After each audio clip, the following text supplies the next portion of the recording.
ultrasound in Netherlands. So it's my pleasure and my honor, Dr. Nance, to be with us today. Thank you for your time, and the screen is yours. Thank you.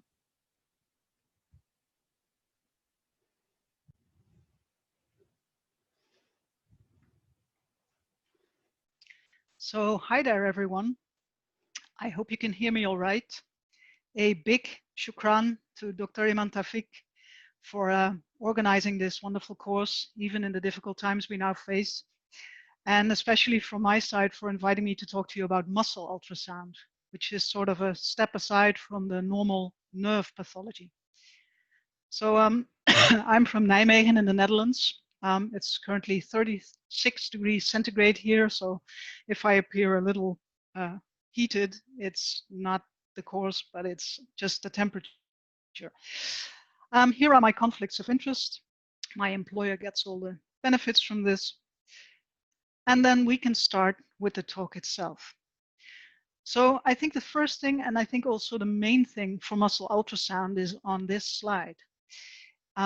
Here you see 4 images. The 2 on the left are a normal calf muscle. So here, if I can show you my arrow, we are looking at a transverse image of the medial gastrocnemius and soleus muscle with the skin on top. You can see the fat layer here, subcutaneous, then medial gastroc, a thick fascial lining, and soleus muscle. And normal muscle looks like what has been called a starry night appearance. So the sky is black, and the little white stars that are in there are actually normal muscle fascia. Now, if you twist the probe around 90 degrees for a longitudinal view, like here, you can beautifully see the pennation angles of that muscle, how it inserts onto its central tendon. And you can also see small blood vessels running through it. Now, this is a normal calf muscle, but if we look on the images here on the right, you can see a completely white muscle that's actually difficult to recognize as muscle tissue anymore, right? It just looks white and fibrotic, and that's what it is. It's much whiter, for example, than the subcutis, and so much ultrasound is already caught in this layer that you can't really see through it anymore. Now, if you can grasp the essence of this slide, I'm sure you'll be fine if you look at muscles. So we might stop the talk here, but then again, Dr. Iman has invited me to talk to you some more. So we're going to go into a little bit into the depth of the technique. Now, here's what's behind the ultrasound image. This is a normal tibialis anterior muscle. This edge here is the tibia itself. This is the septum between the 2 layers here, like this is the calf, and this is the anterior compartment. And here you see a histology image of a normal muscle. This is not to scale, obviously, right? But in normal muscle, there isn't a lot of tissue transition going on. If you're an ultrasound beam, you encounter a lot of healthy muscle and then a little bit of fascial lining and then healthy muscle again. So normal muscle images do look kind of dark. Then again, if you have this tibialis anterior here on the right, this is a very dystrophic muscle from a FSHD patient. And in this case, the whole muscle is replaced by fibrosis, by fatty infiltration, atrophic muscle fibers. And so every time this ultrasound beam encounters a different tissue type, it will reflect and it will give you a lot of white speckles on the screen. And that's why it looks like this. So this is what is going on behind the screen, so to speak. Now, if you want to start scanning muscle, there are several pitfalls to avoid. And I don't think it's any different from nerve, really, because you get the best image if you have this beautiful 90-degree angle to an underlying structure. Like in this case, it's the humeral bone or the shadow of its edge. And then you see brachialis, biceps brachii, and then again the subcutaneous layer here between the double arrow. And it's nice and bright. You can see everything quite well. You can see the brachial artery. You can even see the median nerve, only if you have this beautiful 90-degree angle. But if you tilt the probe only during scanning for 5 degrees, so we measured this with one of those goniometers, you can see that the whole image turns dark. And it's not that you can't see it anymore, but it's not just as beautifully detailed as this one. That is because the angle of inclination is also the angle of reflection, and a lot of the ultrasound is now reflected away from the transducer surface. So make sure that you have a nice 90-degree angle and you get the best images. Now, here are 2 more pitfalls you should avoid if you scan muscle. This is biceps brachii again, and you can see that this is a nice convex contour, so there's not a lot of pressure on the skin, and the subject is lying supine with a very relaxed arm. If, however, you push the probe, push the probe down, you can see that you're compressing biceps. And this is, of course, this is not good if you want to measure diameters because you're looking for atrophy. You will artificially introduce a smaller muscle here. So please try and put a lot of gel on the patient and light touch, no pressure. And a good way to see that is looking for these subcutaneous veins. If they're still visible, you're probably okay. And you want to also have this nice contour. Next thing that can happen is if the patient is not relaxed. So maybe someone is tense for the exam and they clench the muscle. And then it contracts, and obviously the diameter will increase as they contract it.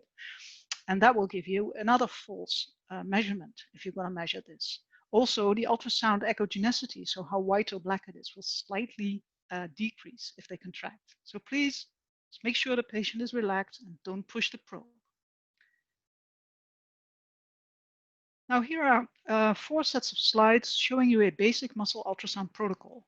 This is biceps brachii, and I've put in a photographic image here of how you should put the probe. Basically, it's always at the point where the bulk of the muscle is at its maximum. So in this case, we have a 4 centimeter standard depth setting. We draw a line from the acromion to the elbow crease, and at 2/3 of that line, you will find the maximum bulk of biceps brachii. And there you make this transverse image. Now, if you want a more distal muscle, say because you're also scanning for polyneuropathy, you could try first dorsal interosseous. We have a similar standard preset here, 4 centimeter depth setting, and then you just put the probe from basically the first to the second metacarpal over the muscle and parallel to the wrist crease. And then you get this image here. You can see it's also a bipinnate muscle. Then rectus femoris, another one standard muscle for a screening protocol. It is here in the thigh region, obviously. And in this case, we have a protocol with a 6 centimeter depth setting. That's because it's a big muscle, but some people also have increased subcutaneous layers in this region. So you need a little more depth to be able to see the edge of the femur. Now, rectus femoris is on top here. It's just this oval-shaped muscle with a really nice slanted or oblique central tendon. And this is a very good landmark or recognition point for muscle ultrasound in the ventral upper leg. You can measure it from here to there, but usually we measure from here to the bone. So we also take vastus intermedius into a thickness measurement. And it's measured at halfway from the superior anterior iliac spine to the cranial edge of the patella. This is a basic protocol for tibialis anterior. Again, at the site of the maximum bulk, which is 1/3 from the caudal edge of the patella to the lateral malleolus, we measure with a 4 centimeter depth setting. And you see this beautiful central tendon, you see the interosseous membrane or fascia, you can even see the perineal artery and nerve here.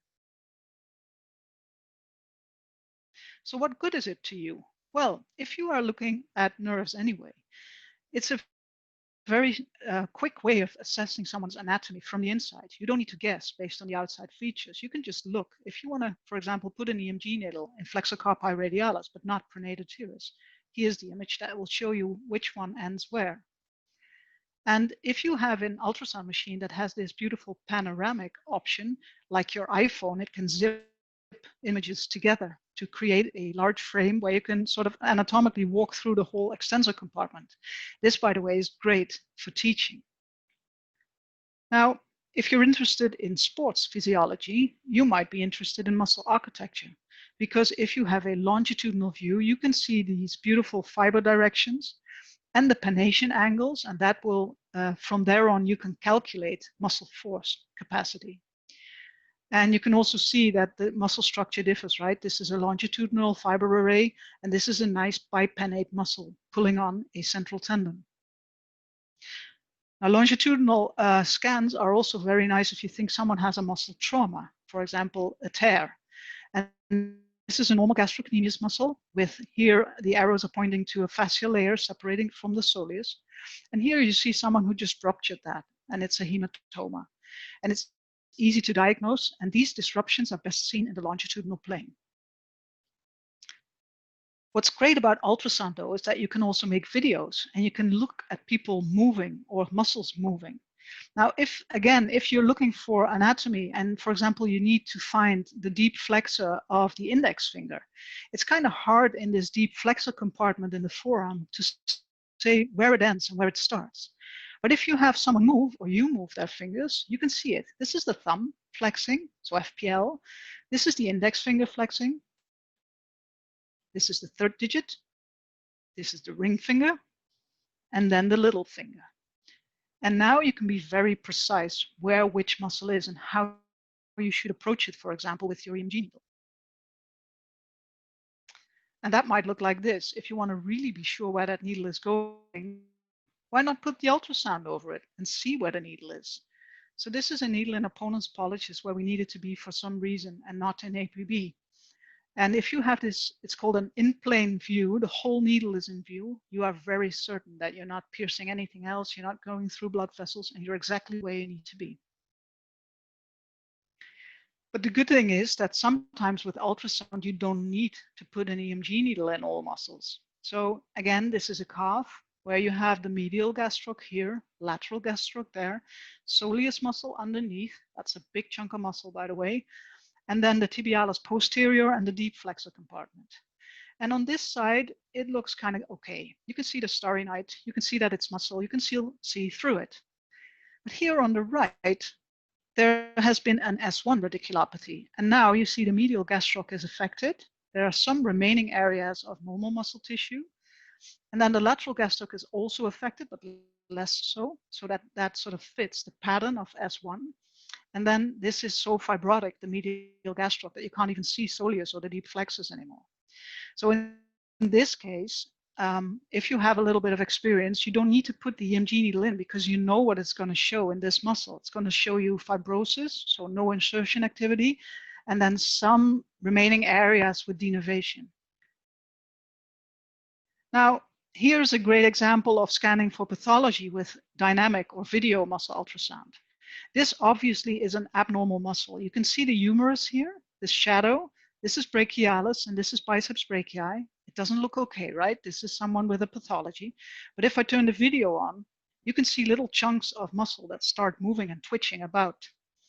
And they are very unpredictable. You don't really know where the next one is going to be. Now that is very typical for fasciculations. So basically, if you see this, you have this whole 4 by 4 centimeter scan area to look at. And it's a very sensitive technique for picking these fasciculations up. It's better than looking from the outside, and it's also better than needle EMG, which has a smaller pickup area. But we can go smaller even. So here on the left, I'll just stop this video for a second. Sorry about that. Here is a zoomed in image of rectus femoris, skin, subcutaneous layer, the fascial lining, and here is the muscle. And this is a patient with acute onset myositis, and you see these small little trembling movements there. That's fibrillations. And you can put an EMG needle in and you'll hear them, of course. You could also, in very early, like 1950s experiments, you can take the skin and the subcutis and the fascia off, and then you can actually see the trembling of the muscle. So for this, you obviously need a little bit of specific settings for your ultrasound. So you don't want any feature that smoothens away small movements, or these will go. And the other thing is that you need a sufficiently high frame rate. Otherwise, you will miss them. But you can see them. Now, how should you evaluate muscle ultrasound? Basically, there's 3 ways of doing it. One is just the radiology approach, right? Look at it and you say what you think it is. And then you can make it a little more specific by giving it a quantitative grade. So if you look at the muscle, you can grade it on a scale, and we'll show you an example in a minute. And then next, if you want to be really specific and sensitive, you can also quantitate the muscle ultrasound results. Now here's radiology again. If it's like this, it's not really difficult, right? So on the left is the older ultrasound image of rectus femoris, the femur, and this looks okay. You can recognize this muscle. It has this oblique central tendon. You can still see the bone, and it looks sort of similar to the subcutaneous layer. But here on the right, something has happened. Sorry. This is a patient with long-standing myositis And this is a completely fibrotic muscle that has been destroyed and maybe also denervated. And then here are a few remaining areas of muscle tissue. And then compare that to the subcutaneous layer. You can see that it's much too white. And also all the ultrasound here in the deep layers is gone. So this is not difficult, right? You could also use patterns of abnormality to sort of define or make a more narrow definition of your diagnosis. If you have a muscle that looks like this, sort of someone took an eraser and rubbed the image out, or you could compare it to maybe a liver or thyroid tissue. This diffuse gray ground glass appearance is very characteristic of any dystrophy. Like this is a patient with Duchenne muscular dystrophy, but you could also have facioscapulohumeral dystrophy or limb girdle dystrophy, and it will end up looking like this. Now, if you have a very focal muscle disorder, like myositis, you can see this biceps brachii where only one half is affected and the other half is not. Now, this is quite tricky if you, for example, want to do a biopsy of this muscle. I'm sure you want to take the biopsy not from this region, because that will turn up normal in the lab, but from this region, because that will give you a diagnosis. And we actually do use muscle ultrasound to scan muscles prior to biopsy in these very focal inflammatory disorders. Here on the right, you see a very specific example of a long-standing chronic neurogenic disorder with some reinnervation going on, and it gives you something that looks like a Swiss cheese or moth holes, you know, the little butterfly. And these are actually remaining areas of pliable motor unit tissue, and the rest is just fibrosis. This is very typical, and this is a patient with spinal muscular atrophy. Here we go to that semi-quantitative scale. Sidney Heckmat invented it in the 1980s. And this is what it looks like. And basically, you're doing the same as I've just been talking about. You grade these muscle images on 3 different axes. So first, can I see its muscle tissue? Well, in the normal one, yes, you can. But the more abnormal it becomes, the more difficult it becomes to see the texture of normal muscle. And here you can't recognize it as such.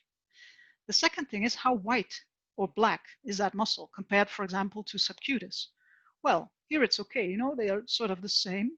But here it's a little more white, and here it gets progressively whiter.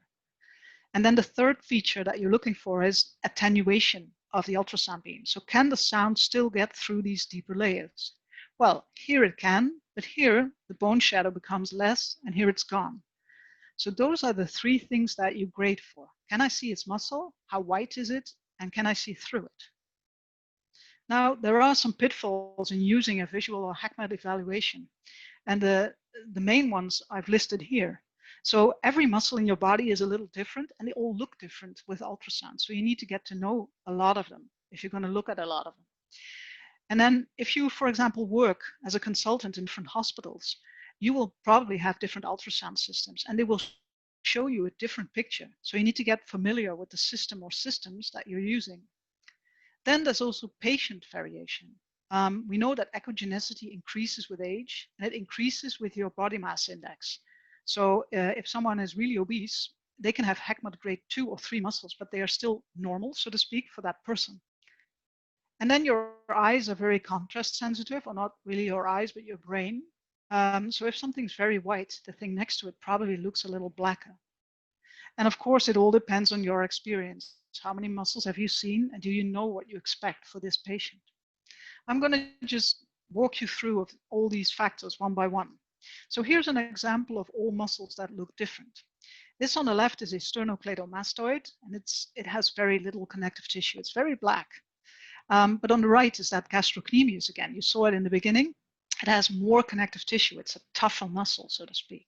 Or if you were not a vegetarian and you wanted to eat it, you have to cook that one longer than the one on the left. You could make carpaccio of it.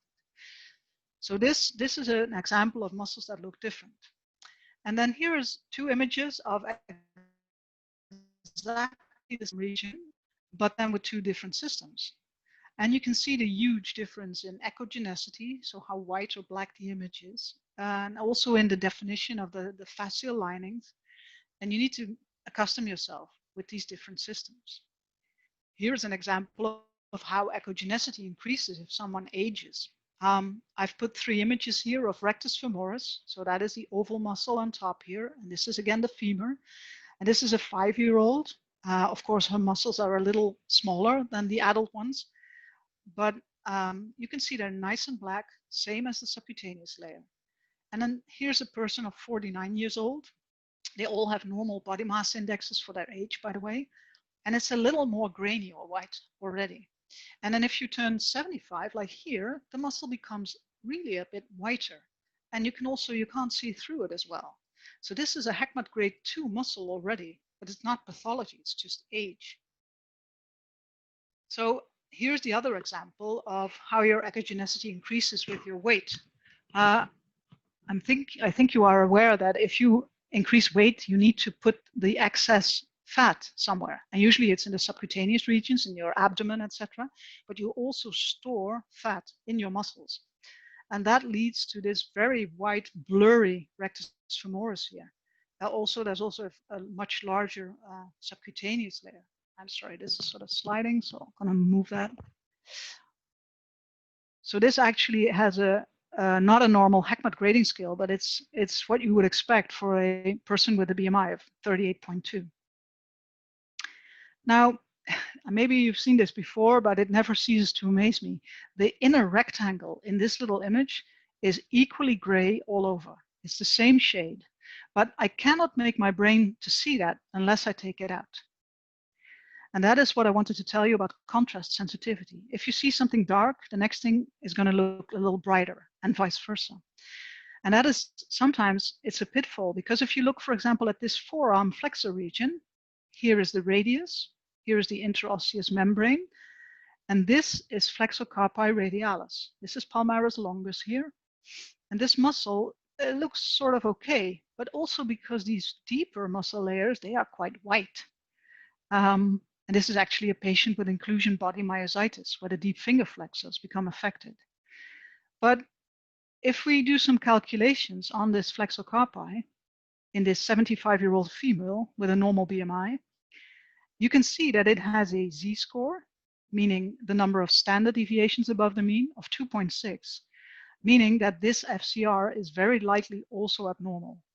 These have much higher z-scores, obviously, but we are sort of confused by their presence. So sometimes it's hard. And here you have, again, two images from the same patient. It's a right biceps and a left biceps, although this one is on the right, that one's the left. And this one is not abnormal. I mean, there are these patchy areas in here. They are a little bit diffuse gray. It's like someone rubbed them out with an eraser. And so this is probably not okay. But this one, I'm not sure. I can see the two halves, the line between the two halves of biceps. I can see its muscle. I can see through it. So, well, I'm not sure. And specifically for these borderline cases, quantitative ultrasound has been invented. This is a very simple method. There are others, but we're going to talk about this one today. And it's called mean grayscale analysis. What you do is you take the image from the muscle ultrasound, you put it in any graphic software program, like this is called ImageJ. It is a freeware. You can just download it from the internet. And you draw what's called a region of interest. For example, this rectangle. Now next, you have a function in that software that lets you calculate the histogram. So how much black, gray, and white is in the image. And then you can calculate the mean gray value, which is here, 42.9 something. And with that mean echogenicity, you, can compare it to a reference value. So you have collected other healthy person muscles with a mean gray value, and then you get that number of standard deviations, or that z-score. Now, so if you do that in this muscle, for example, you can see that the clearly obvious one has a echogenicity of 4.2 standard deviations above the mean, clearly abnormal. But this one is also 2.6 standard deviations above the mean, so that's also not a normal muscle. This patient had FSHD, by the way. Now, some pros and cons. So visual evaluation, or even HECMAT grading from 1 to 4, it's easy. You can do it on the spot. But it's very dependent on how many muscles you've seen, how experienced you are as an observer. And as they all look different, and more so with age and BMI, this can be challenging, especially at first. And also, we don't know about the properties of this grading scale. So there's no linear relation between 1 and 4, so to speak. Now, if you go to full quantified muscle ultrasound, okay, it eliminates all observer bias, right? You're just measuring a number and comparing it. But it's definitely more work because you need a very strict protocol and settings to make it reproducible. You need to take the image offline, draw a region of interest, and then calculate. And then also, and this is the big part, collect reference values. And the hard part is that all these values are system dependent. So for every new machine that you're using, you need separate reference values. Now that is really time consuming for you. So they have pros and cons. Depending on your setting, you might want to use one or the other. Does it work? Well, yeah, it works. So this is a beautiful systematic review of 10 high quality studies in children. And it has a very good diagnostic value, just as a screening tool.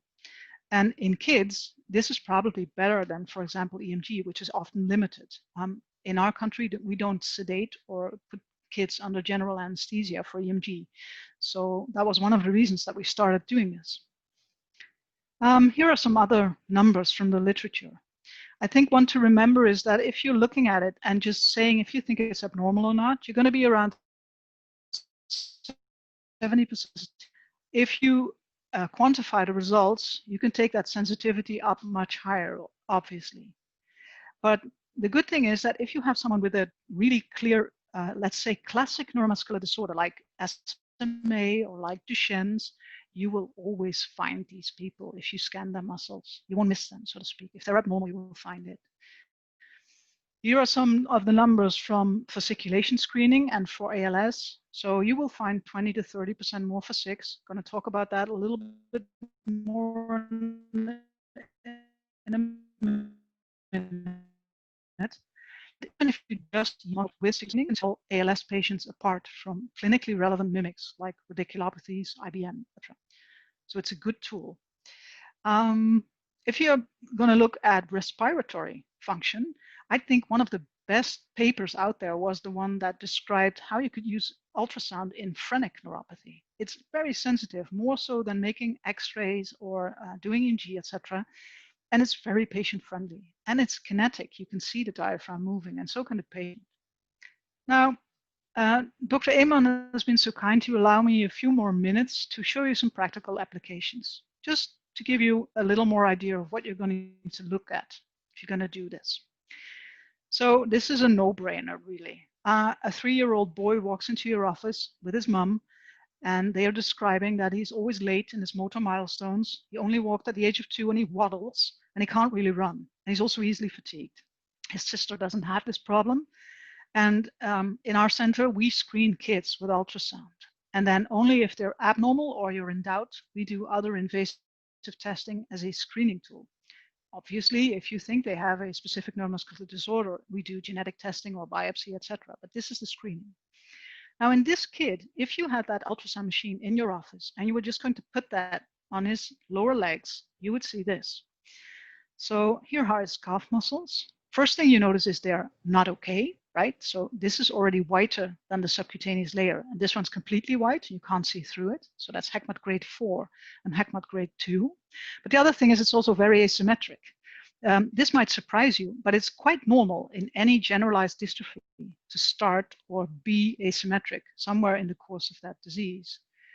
So, and it will be no surprise that with these calf muscles, this boy turns out to have Duchenne muscular dystrophy. But it's a very quick and friendly way of confirming that your suspicion is right and that he needs genetic testing, and you don't need to do the biopsy, for example.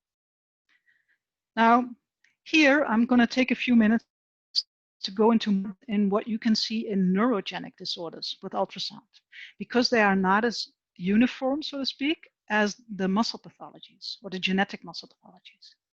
So basically, there's 4 patterns that you can see, and I'm going to show you examples of each of them. At first, there is acute monophasic denervation. Say someone has a simple radiculopathy, L5S1, and within a couple of months, the nerve sort of recovers and the muscle gets reinnervated. These patients you won't find with ultrasound. So it is not a good tool to screen for mild neurogenic pathology. Don't use it for that. But if the neuropathy or the axonal damage becomes more severe, and it also requires, for example, proximal reinnervation, you will start seeing patchy increase in echogenicity in the parts of the muscle that are still denervated. If it takes more than 3, 4, 5 months, you will see it. And then you have these cases where there's slowly progressive chronic denervation, say a compressive radiculopathy that doesn't get surgery and still remains, or spinal muscular atrophy as a classic neuromuscular disease. Well, then you get that that pattern of the Swiss cheese, you know, the holes in the muscle. That's very specific for slowly progressive chronic denervation. And then there's also people who have a very rapidly progressive denervating disorder without the chance of even reinnervating the muscle. First thing that comes to mind is, of course, ALS. Well, those people have muscle atrophy and their echogenicity will progressively increase over time. And after a few months, the muscle will look like the severe radiculopathy I showed you at the beginning, completely white, completely fibrotic. Now, here you see an example of that first category. Acute denervation. This is a 70-year-old female. She had a C6 radiculopathy. Within 2-3 months, it went back to normal. We saw her somewhere when she was already recovering, as we were at tertiary center, and there's nothing wrong with this muscle. If you test it, if we quantify it for a 70-year-old female, this is okay. So you don't see it. But if we go to this 10-year-old girl, she fell from a climber. She was playing outside and she fell. She broke her forearm, both bones, and she also injured her median and ulnar nerve in this. Now, she absolutely refused any EMG. Like I told you, we don't sedate children. So there was no way we're going to approach her with current or with a needle. But we did approach her with ultrasound, and she allowed that, fortunately. And here on the right, this is her healthy arm. You see normal muscle tissue in the flexor region. But here on the left, you can see that this whiteness has increased. Also, the muscle is abnormal, the nerve is abnormal, but there's a clear abnormality in this median and ulnar nerve distribution in her arm. So you know there has been, relevant denervation and no reinnervation yet, no complete reinnervation yet. In the end, she needed surgery of both nerves, neurolysis, and the other nerve needed repair. And then this recovered. So no needle EMG needed, and you can confirm with the nerve ultrasound what the lesion was in this child. Now here again is that Swiss cheese or moth hole. These are all SMA patients, and you can see the holes, right?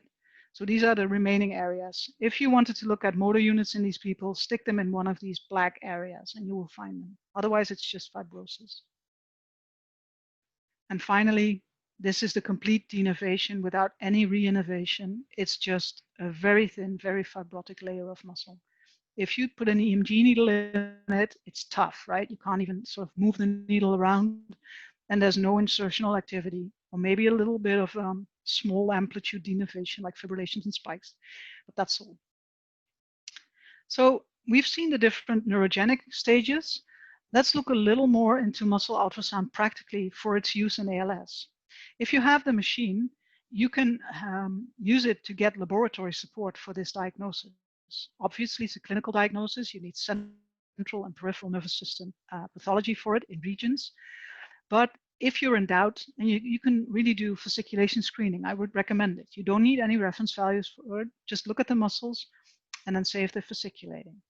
Of course, you can look and see if the echogenicity is increased. You can measure thickness. And you could also look at the respiratory system, diaphragm, maybe even intercostals or abdominal muscles if you want. If any of you have protocols to use after this course, you could ask Dr. Eman, and I will be happy to forward you any of the protocols that we have. So here's another fasciculation example. And there, you can't miss them really. This is brachioradialis. And there is very unexpected, very twitchy little movements that you can screen for. I'm just going to show this one more time because they're so typical. I want you to remember. Okay. So here's a little more detail about the value of ultrasound in ALS. You can find more fascics, and you can increase their identification. And do a fasciculation score at onset, and you screen 9 muscles. A study out there has been saying that if you find more than 2 that fasciculate, you can be quite certain that it's probably ALS. The only muscles that fasciculate in, say, healthy people are the calves. That's a sports phenomenon, so to speak. But they do have a temporal detection window. So at diagnosis, about 60% of the muscles that you scan will be fasciculating. So you need to scan more than one, basically. And a bit later, let's say 2 to 3 months, this will increase to 100% in the cervical region. But over time, when people get weaker and they lose more motor neurons, muscles will be so atrophic and weak that the number of fasciculating muscles will decrease because there's just no more axons left to fasciculate. At scan time, just as for EMG, 30 seconds is recommended, but if you want to be very specific, and for example, in this muscle, 60 seconds found more. So it takes a little bit of time. You can tape the video and look at them afterwards, so have a technician do that. And you have this 4 by 4 centimeter scan area, which is just the width of your probe and the depth of the screen. Now let's take it one step further and look at the role of muscle ultrasound as a biomarker. These are some examples from Duchenne patients, and one healthy boy on the left here, he has a very small subcutaneous layer, by the way, and a very big muscle that looks healthy. This 8-year-old kid with Duchenne's is on steroids, so he has a big subcutaneous layer by now, but he also has this very gray rubbed out muscle, and you can only barely see the humerus here. And then at 16-year-old, there is no atrophy, mind you, but the whole muscle is gone, and you can't see the humerus anymore. Now, there's a very steep relation between age, meaning disease progression in Duchenne, and the echogenicity increase. So you could guess the stage of Duchenne's by just looking at the muscles, basically, or making a composite score if you want. There's also a very steep decrease of functional ability, as assessed by the Childhood Myositis Assessment Scale, if the echogenicity increases. So very wide muscles mean very poor performance, and this is important for a biomarker.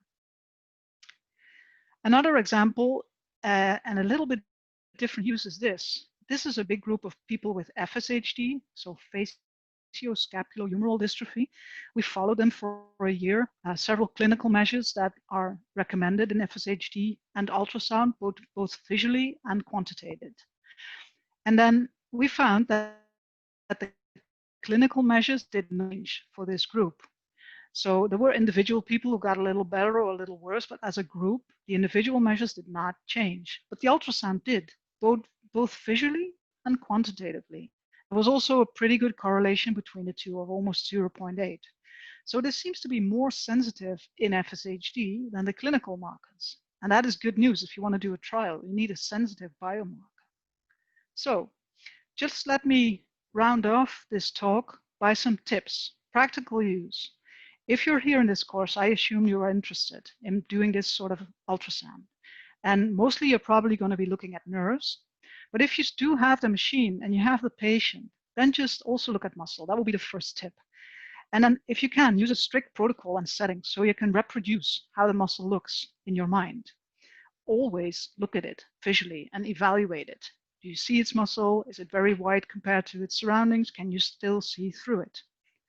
But then I would deviate a little from the current HECMAT grading system to make you more certain of your findings. And I would suggest that you use a 3-step grading system. Just if you think this muscle is really normal, categorize it as normal. If you say this is obviously abnormal, categorize it as such. And for everything in between, just say, I don't know. And over time, if you become more experienced, that middle group with the I don't knows will become smaller as you gain more experience. But you can be very confident, we know that from preliminary studies, in your normal and abnormals, and you can use that information for your practice. Now, if you have time and interest, you can quantify the muscle ultrasound. And if you, for example, want to follow patients over time, for example, elderly people who will also increase with age, you could quantify, and you don't need the reference values for that yet. You can just see if the muscle changes. If you can, though, add reference measurements and calculate those Z-scores, because it will make you much more sensitive for detecting change. And just a basic idea is just start. You have the machine, you have the interest, you have the patients.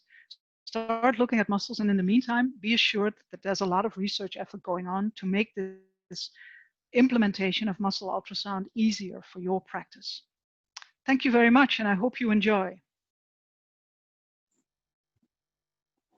Thank you, Dr. Nance. I'm Yasser Al-Midani, the moderator. Very interesting talk. I believe raising lots of questions for you.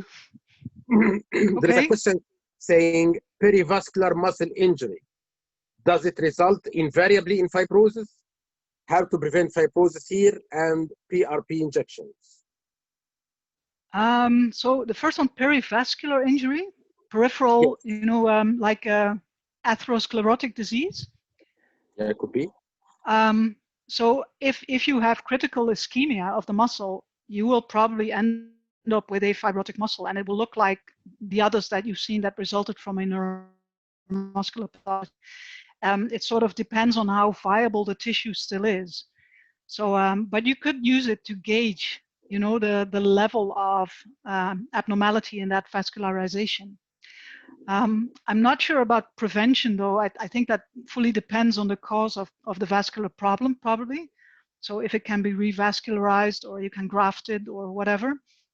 And I'm sorry, I didn't catch the last part, something about PRP, but I'm unfamiliar with the term.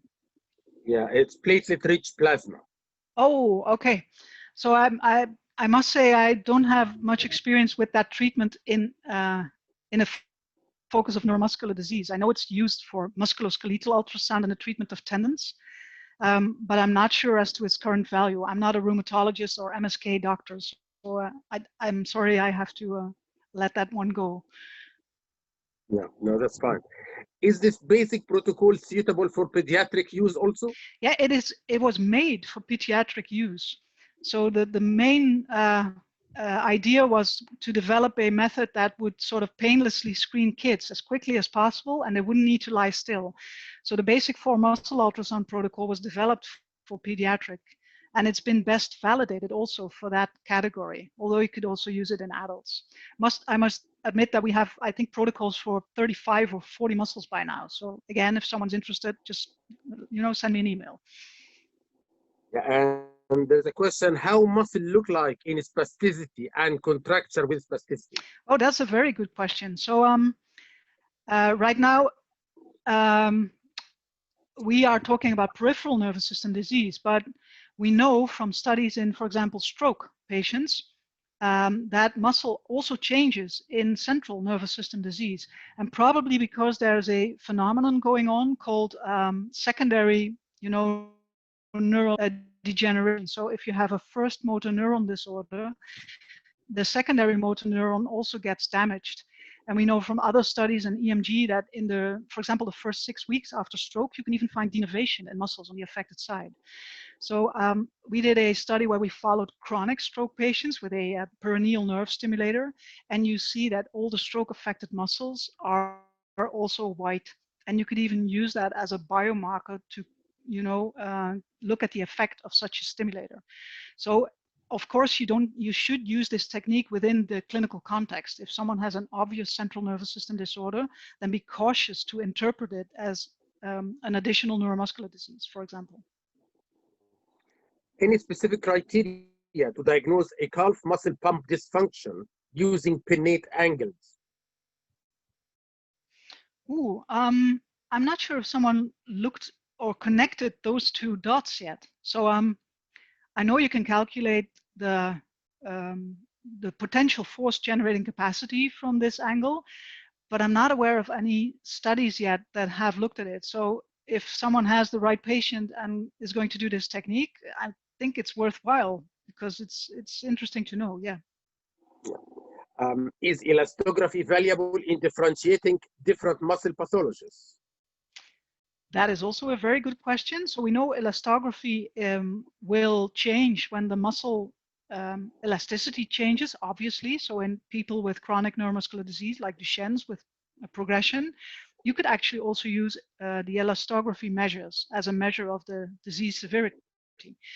But I have not seen any studies yet that looked at specificity. So probably it's a generic measure like echogenicity, so grayscale, and it will change in disease. but I'm not sure it will be specific. Yeah, that's a good point. Diagnostic ultrasound criteria in polymyositis. Polymyositis. Yes. I don't think there's real criteria there other than just the general use of muscle ultrasound. So I work with a group from Johns Hopkins University with an adult rheumatologist who looks at this sort of stuff. And I know she just uses the general ultrasound screen protocol, maybe measuring 6 muscles bilaterally, and then uses grayscale levels to say if it's abnormal or not. And then you can tell that the patient has a muscle pathology, but then the clinical context and probably the lab features will need to tell you if it's polymyositis or dermatomyositis with certain antibodies and obviously skin involvement, or maybe another form of necrotizing myositis. So ultrasound, she has even looked at artificial intelligence algorithms to tell the different forms of myositis apart, but that is not yet working so well just based on the image alone. And can we differentiate between things like inflammatory polymyositis and endocrine-induced myositis, for example, with thyroid dysfunction or statin-induced? I'm not sure because the muscle will show the end result of the pathology. So if you have a thyroid dysfunction that leads to a metabolic problem and the muscle not being able to contract because of a electrolyte shift or, well, something like that, then probably the structure will still be normal. We know, for example, from mitochondrial disease that if it's only mitochondrial dysfunction in the energy generating capacity, the muscle texture will be okay. It's like, you know, looking at a car that's standing still, the gas tank is empty, but the car still looks intact. But as soon as that leads to any structural muscle pathology, then you will start seeing it. So, and I'm not sure again if that is very specific for the specific types. Yep. And how can we differentiate between muscle tear and muscle fibrosis? Sorry, the first one was muscle tear. Muscle tear and muscle fibrosis. So I hope I understood you correctly. Muscle fibrosis is that you know, the very white atrophic. If you would measure elastography, very tense, so not very elastic tissue component. A tear, if that's what I understood correctly, will be an interruption of any muscle architecture that you're looking at the point of tearing. So essentially you see, it can be an abnormal muscle, but at some point there will be a disconnection between the other part of that muscle. That's right. And there's a question about normal muscle vascularity versus increased vascularity. Yeah, that's also a very interesting area of research.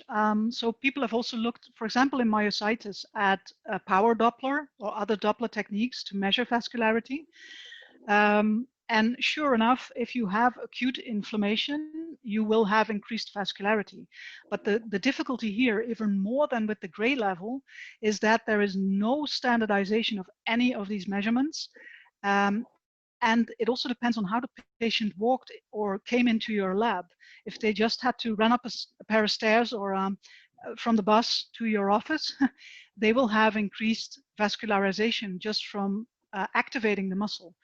So if you want to do that, you probably need to allow your patients, let's say, half an hour of time of complete rest and then measure, always using the same settings for that particular protocol. And then you could use it. But I know our university in Utrecht, another center, has tried it and was unable to find a common standardization protocol for it. And there is a question about, can ultrasound differentiate if muscle is spastic more or fibrotic for effective Botox injection? Well, I think it can help you. So from treating botulinum patients with ultrasound guidance, we know that muscles in, for example, HSP or congenital paresis, spastic paresis, they will probably look a little wider. But if you treated them with botulinum toxin for a long time, they will become completely white and atrophic. And in that case, probably botulinum toxin will help less and less as these trophic changes and the fibrosis increases. So if you were in doubt whether your botulinum toxin injection is still effective, and you took the ultrasound and looked at the muscle and saw that it was very atrophic and very white, I think that would give you an extra reason to look for another way of treating that. Well, it's not spasticity anymore, but maybe you need to surgically alter that muscle to, you know, undo the tensile component, for example, in adductor scissoring or something. I hope that answers the question. Yeah, well, this takes us to a similar question. Do you use ultrasound to guide botulinum toxin injection in children for spasticity in CP, for example? Yes, we do. And our I work closely with our Department of Rehabilitation. I think they see the most of children with spasticity, but they a couple of years ago they switched completely from electrostimulation to then combining electrostimulation and ultrasound for, I think, the first year. And then they got so confident in localizing the needle tip and the muscle with ultrasound that they left out the electric stimulation completely. And that saves the child a lot of discomfort. And the good thing is, if you use them both simultaneously, that you need a lot less current to see the muscle contracting with ultrasound than you would need to see the muscle contracting from the outside clinically. So whether you combine them or you just use ultrasound, it's very effective and very friendly for kids. There's a question: how the muscle look in neuralgia paresthetica? The muscle will look okay. So it's a sensory neuropathy, so I wouldn't expect any abnormalities. You might, I think, for the etiology, you might want to screen the proximal part of the sartorius, for example, to see if there's any anatomical abnormality there, or you know, a connective tissue enthesis abnormality. But in neuralgia itself, there's no change. Well, can ultrasound be beneficial in metabolic myopathy as McCurtle myopathy? Yes, it can, but it will depend on when the muscle becomes structurally abnormal. So I think it was a question a couple of questions ago. We know from kids with pure mitochondrial myopathies that especially the first couple of years, usually you don't see much change in muscle ultrasound. But at some point, if their mitochondrial condition is severe enough, you will start seeing structural changes. And it's the same for other glycogenosis, etc., glycogen storage disease, sorry. Those you will definitely pick up. So it sort of depends on the metabolic pathway, but in the end, most of them will have structural pathology. Yeah. And there's a question: are there normal standards for muscle thickness? What's the accepted inter-observer differences in muscle thickness?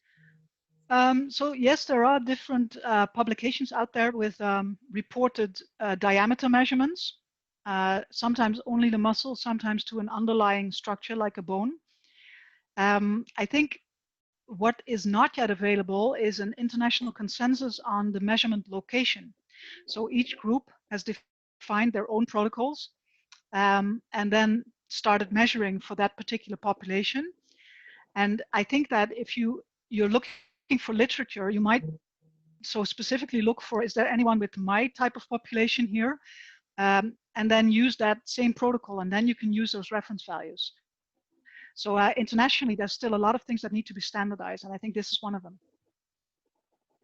And last question: can ultrasound diagnose muscle disease earlier than EMG?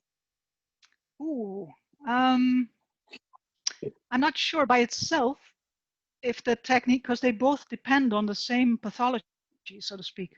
A change in muscle fiber diameter and replacement of healthy muscle tissue with fibrosis or fat.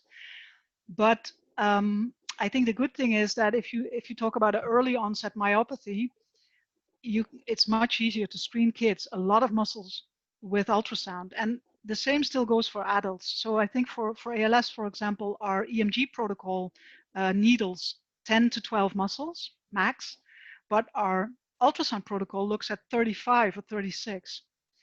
So it's just easier to do it that way. And usually it's not that I'm trying to sell anyone to only use muscle ultrasound for this specific category, but it's a very great adjunct tool. It's like having a toolbox and build a house. What you just had a hammer, and all of a sudden now you have a saw, and there's lots of other things that you can do with that tool. So sometimes you just need both, and you use them in a sequence. And I think that is what we're internationally trying to find out, is when to use what for the best result for that patient. Thank you so much. All that, there are lots of commendation and good words about the presentation. Happy to have you with us, and look forward to having you again with us in another meeting. It will be an honor. Like to thank you. Yes, thank you so much, and enjoy the rest of the day. Yes, I will. Thank you, Dr. Nance. Thank you. Thank you so thank you much. as our host. It was an amazing talk, actually. Thanks. I wish you a very good conference from now on. Yeah, I wish you a nice vacation. Yeah. Oh, thank you. Thank you, bye-bye. Dr. Nance. Bye-bye. Well, may I introduce now again our next speaker, Professor Peter Inkpen. He is a well-known figure. I believe most of you have attended his talk yesterday and enjoyed it. For those who were not with us, Professor Inkpen is Associate Professor Physical Medicine Rehabilitation, University, British Columbia, Canada. He's worldwide expert in neuromuscular ultrasonography and certified interventional pain sonologist. He has a very good publication history in neuromuscular ultrasound field and actively involved in both teaching and training. Today, he will show us a video demo of tracing tibial, fibular, and sural nerves. May I welcome Professor Inkpen. Just to give him a few seconds, I think, because I cannot see him in the panelists. He's just adjusting the workplace, so just give him a few minutes to log in. He was here, but I think he is adjusting the workplace for the demo. I will send him a message in a moment.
Okay, Dr. Peter will join us in a few minutes. He just log out and will log in again, so we'll wait for him.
Yeah, Dr. Peter has just joined us. Hi, Dr. Peter.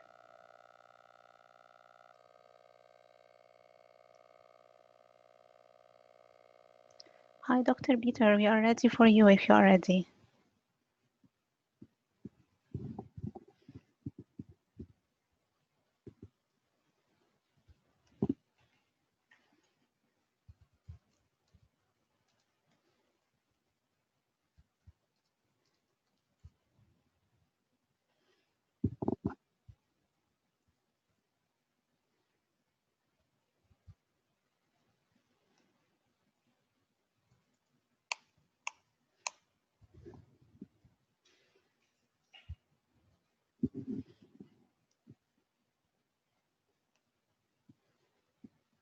Hi, Dr. Peter.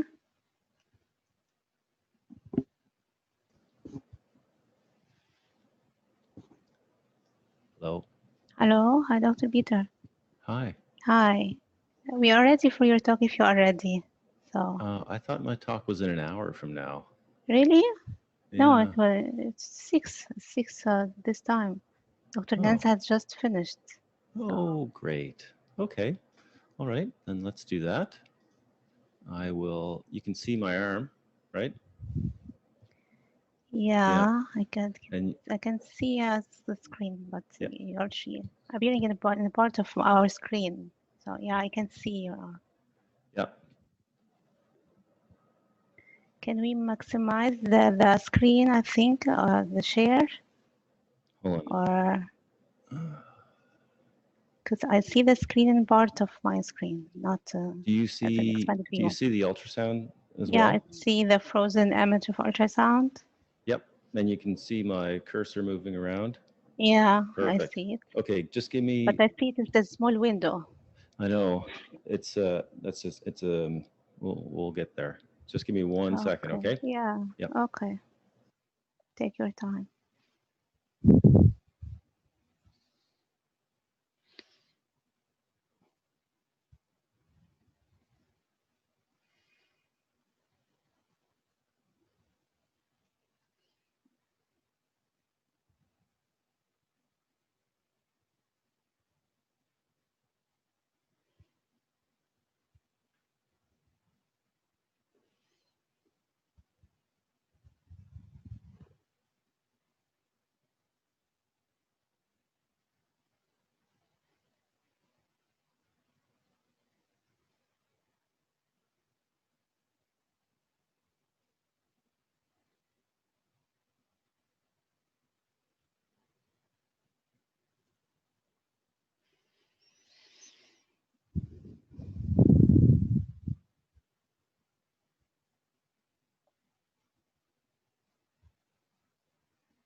Okay, first I'm going to do an audio check.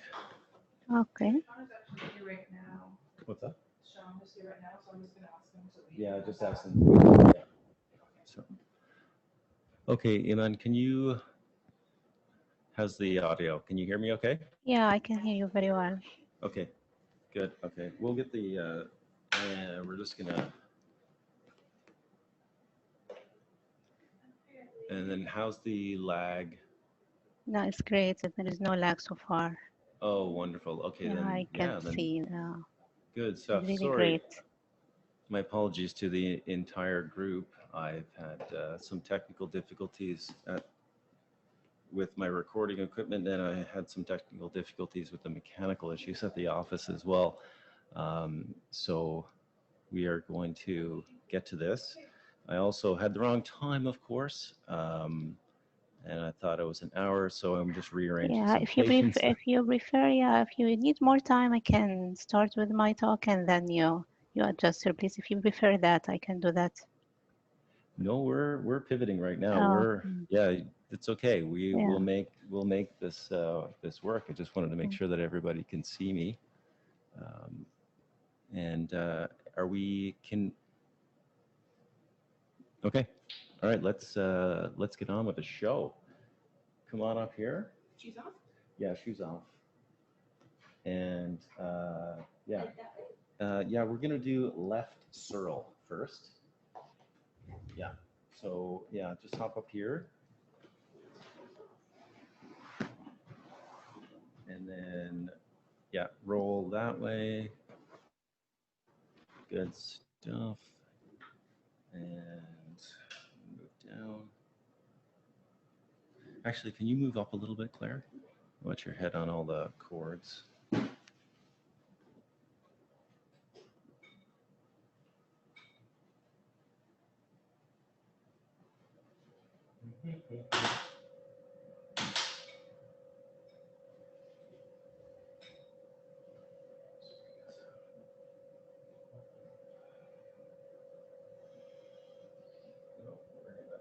Actually, just roll over towards, and we'll do the other circle because it'll be easier.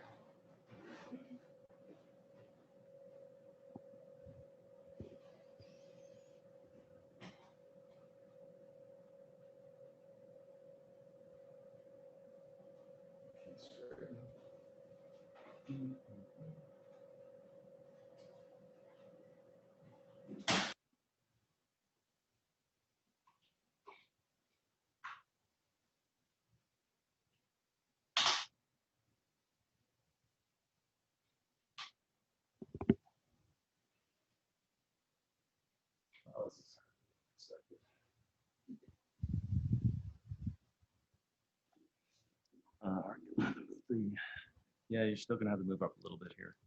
So we're gonna rapidly go through the sural nerve.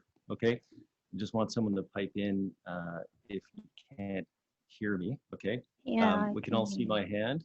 Okay, the yeah. audio's okay. Good. Just gonna scroll down my ultrasound.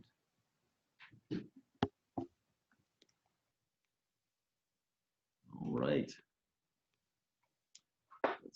Okay, so we're going to do the sural nerve first, and I'll get a chance to talk about the tibial nerve and the popliteal nerve and sciatic along the way, and we're just going to switch back and forth to the legs because it's just easier when the camera's on one side of the screen.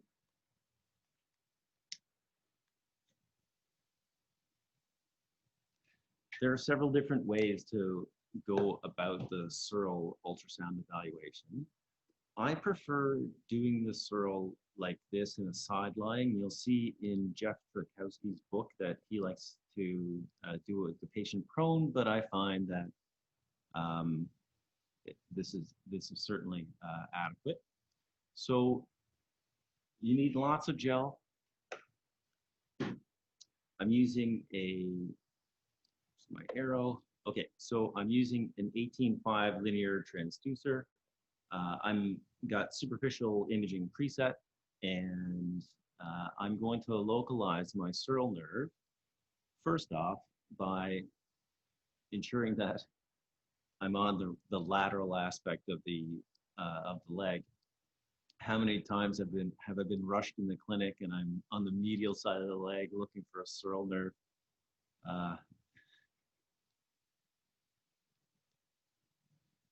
Oh wait, now exactly. This is exactly what I'm talking about. When you get rushed, you're like, oh, hold on a second now. Achilles tendon.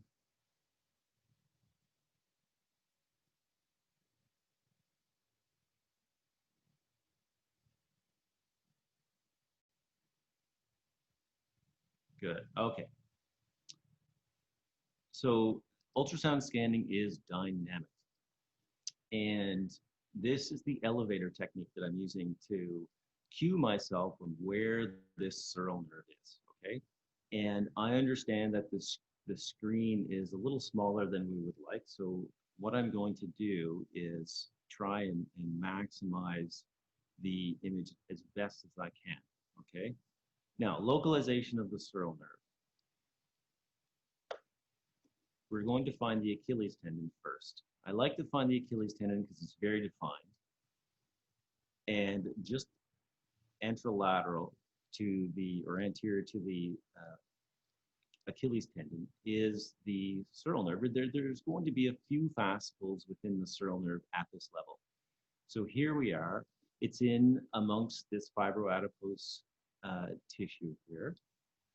And it is just posterior to the peroneal group here. Okay, so peroneus brevis and locus. So we can follow the sural nerve distally. Here it is, this nice honeycomb-like structure, okay, right here. And it curves down posterior to the lateral malleolus. So let's look at my hand first. So we have the lateral malleolus here, and then we have the calcaneus right here. And so I'm going to be scanning around that. So I'm just going to bring up Claire's leg a bit. There we go. Find myself again. Okay, here's the nerve here again.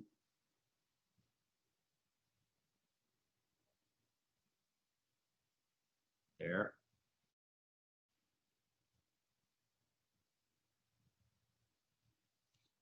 And now the trick here is that we're going to be curving and moving with the nerve itself. Okay, we are scanning with the nerve. So here it is. I'm holding the transducer to try and keep the sural nerve in the center of the screen.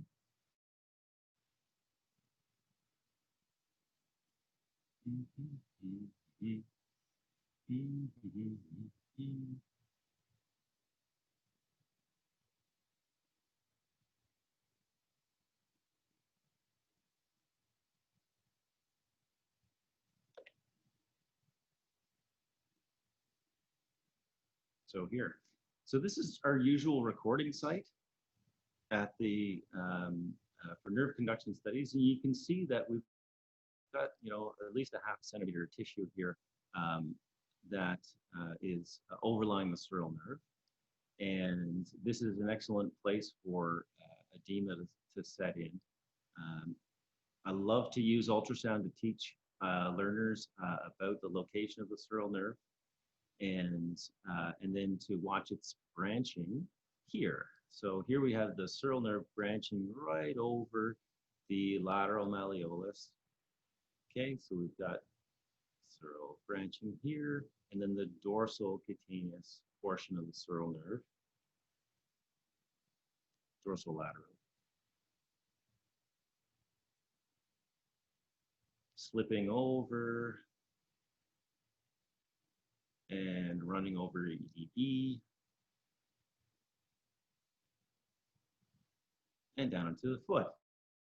Okay, so very small, often very difficult to see, especially if you have any kind of adipose at all. Now, the sural nerve has multiple branching patterns, as you know. And if you start with the sural nerve And sorry, if you start with the fibular nerve and try to scan distal, you're going to run into some trouble.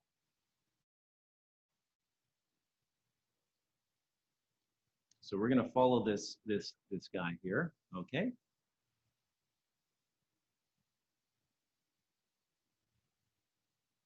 And we go up. And then the sural nerve is now resting on this fascia. So I'm going to reset my image. Try and make it look pretty. Sural.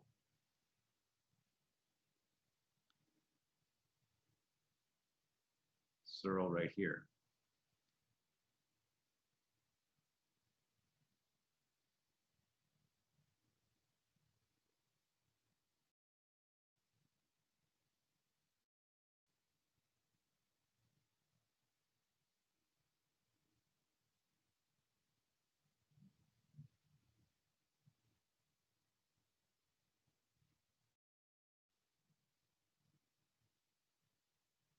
Okay, now you can't see my hand, so we're going to slide down a little bit.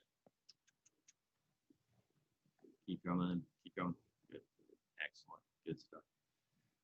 Now, what I'm going to do is go to the popliteal fossa, add an insurmountable amount of gel, and get myself all covered. It's good to have the leg as straight as possible in this setting here.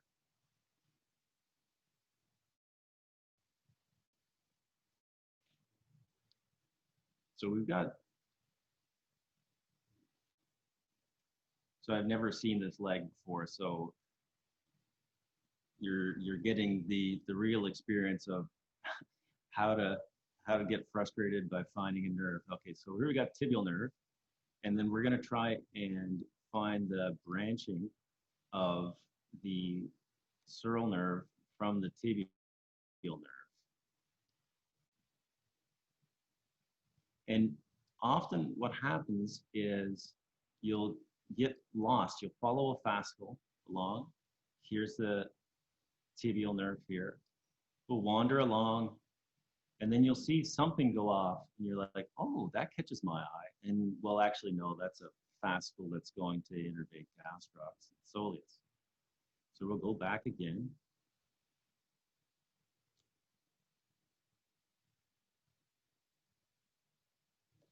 It's generally our landmarks of the medial and lateral heads of the gastroc medius. And that's where we're going to find the tibial portion of the sural nerve. So the medial communicating portion, the medial portion here, come down. So here we go.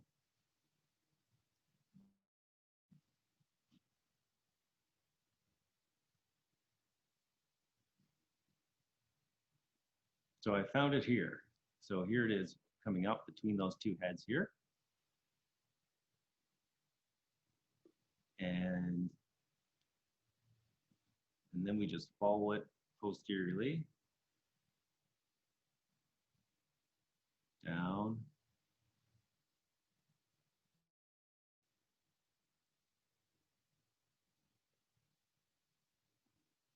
to here. Now, most of you are like, I didn't see that.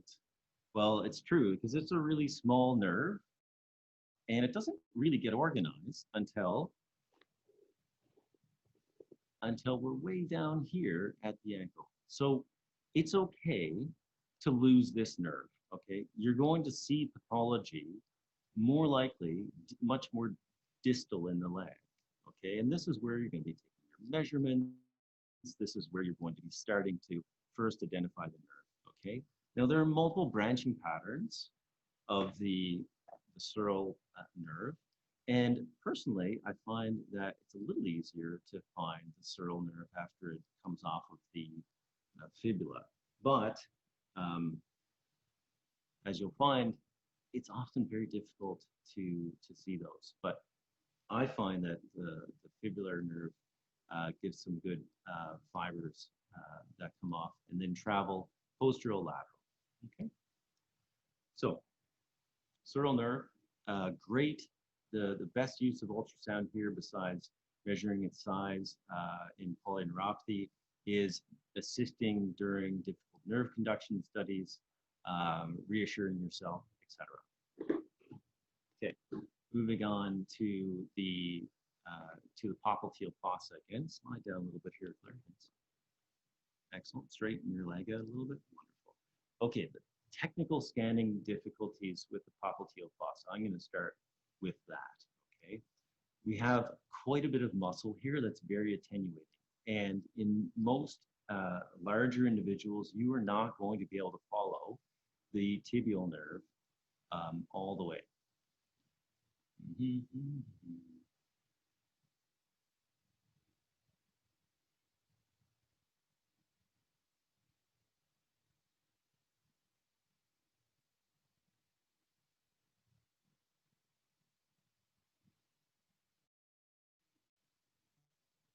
Okay, so I'm in just superior to the popliteal fossa, and it's here that we'll find the tibial nerve.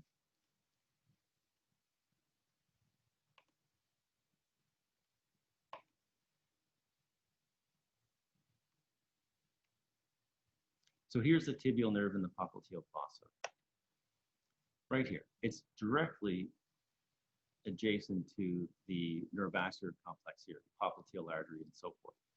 And you're going to be able to recognize the veins by simply being able to compress them, smoosh, smoosh. And then the arteries by their non-compression and their pulsatile nature.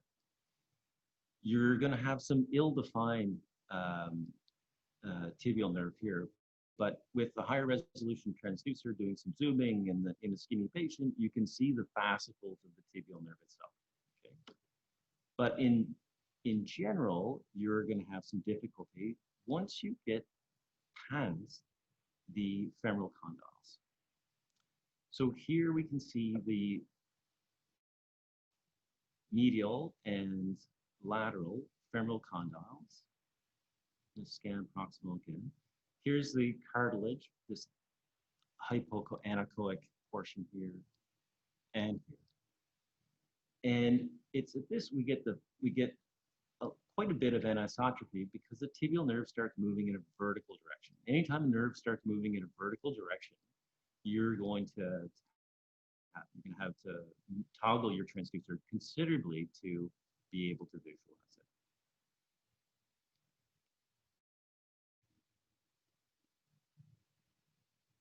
So let's see if I can follow this along.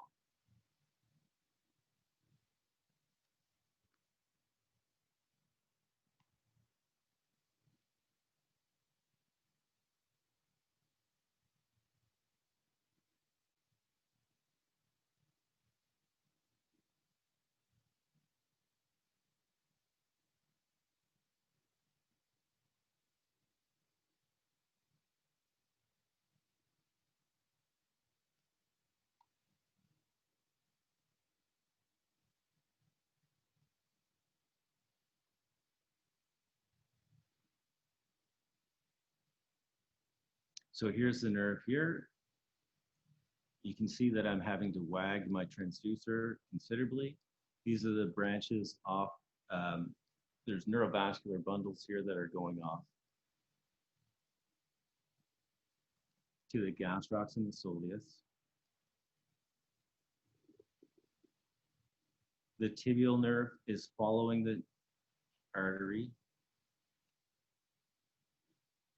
And I'm really starting to get at the limit of what this particular transducer is good at. Here we go, what I've done there. I'm going to stop and tell you exactly what I've done here with this. So I'm now down at 5 centimeters. I dropped the fundamental frequency of the transducer down to its lowest, okay? I have moved my focal zone down. And I did briefly there, I did a two-handed technique where I slowly toggled the transducer. And the two-handed technique I find is helpful intermittently, especially when you're getting some fatigue in your hand while scanning. So let's follow this bad boy along.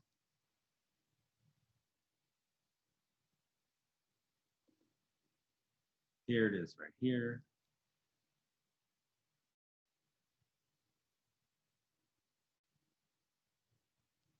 The deep compartment scanning of this is quite difficult. I'm actually putting a lot of pressure on Claire's calf here in order to keep the nerve in view.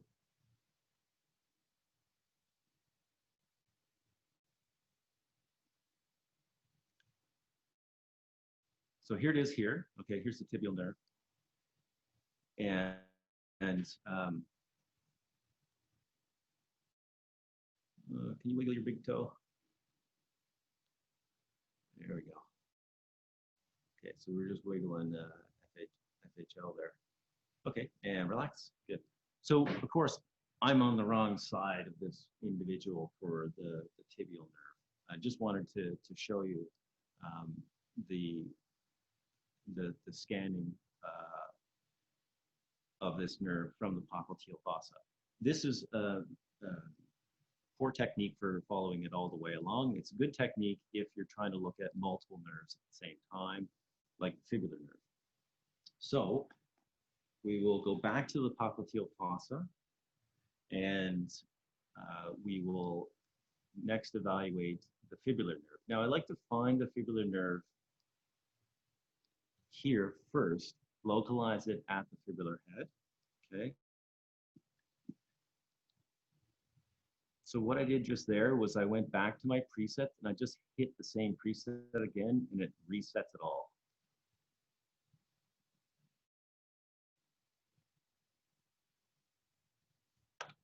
Okay, so here's our fibular nerve. Fibular nerve right here. This is more of a honeycomb style at this level. I'm going to follow it up first. I'm going to follow it proximal.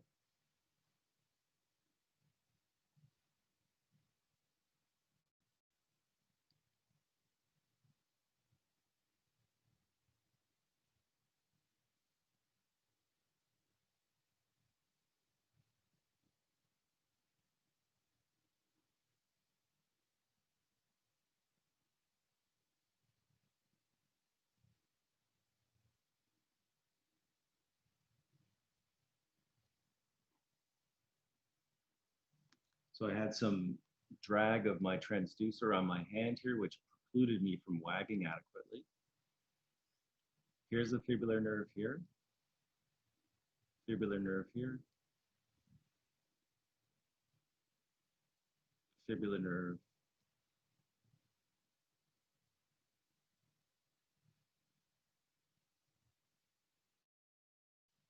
There's lots of transducer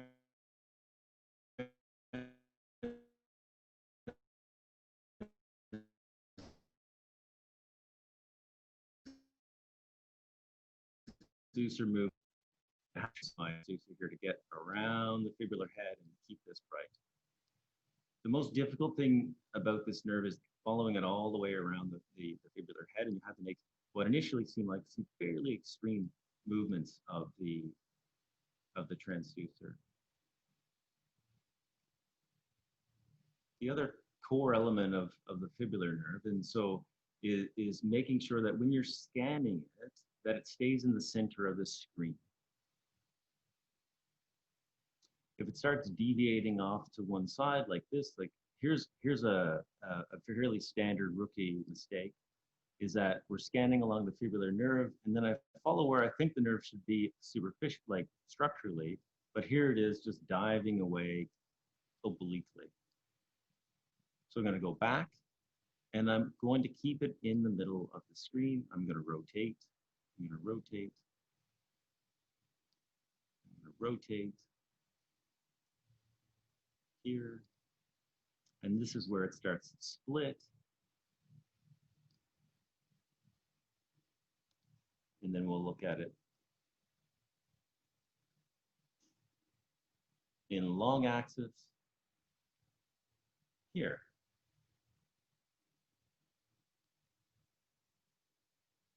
So we can see these nice continuous fascicles of the fibular nerve as it's coursing around the fibular head.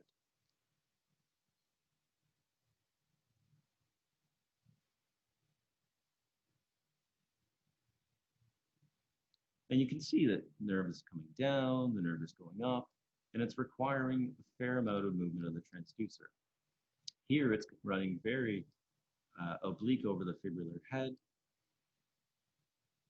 and then to here, and then it splits into the deep and superficial branches.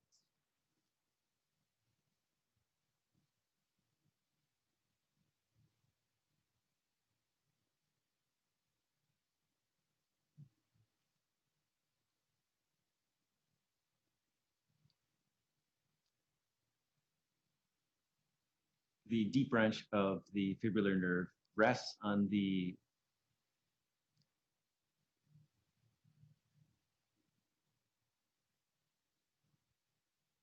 right here. So it's going to be resting directly adjacent to the anterior tibial artery here.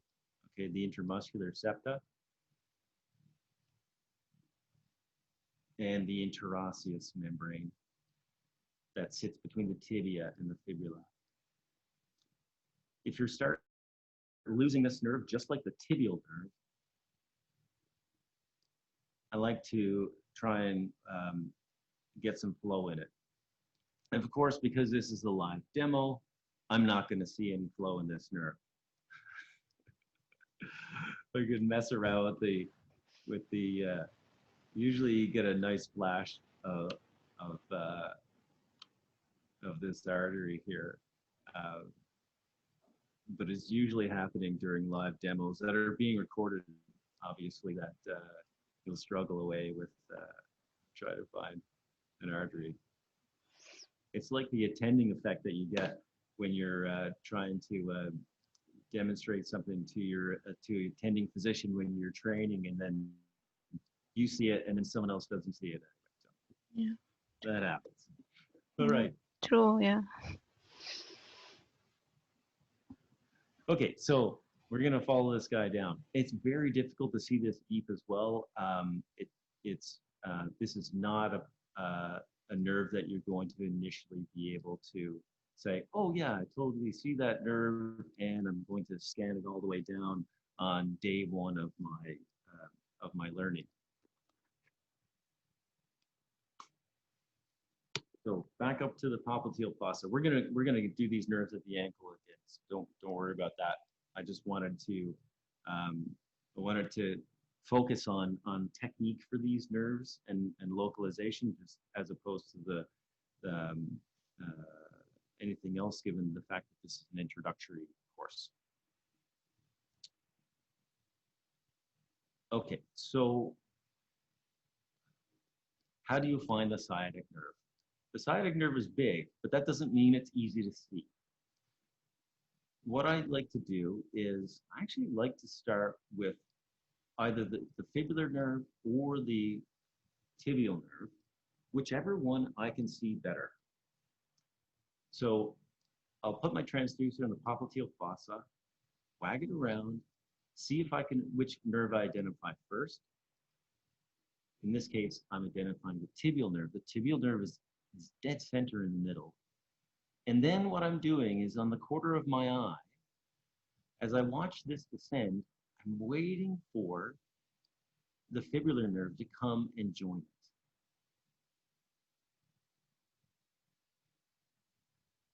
So here's the fibular nerve up here. And he's going to sneak down and eventually join up with his friend,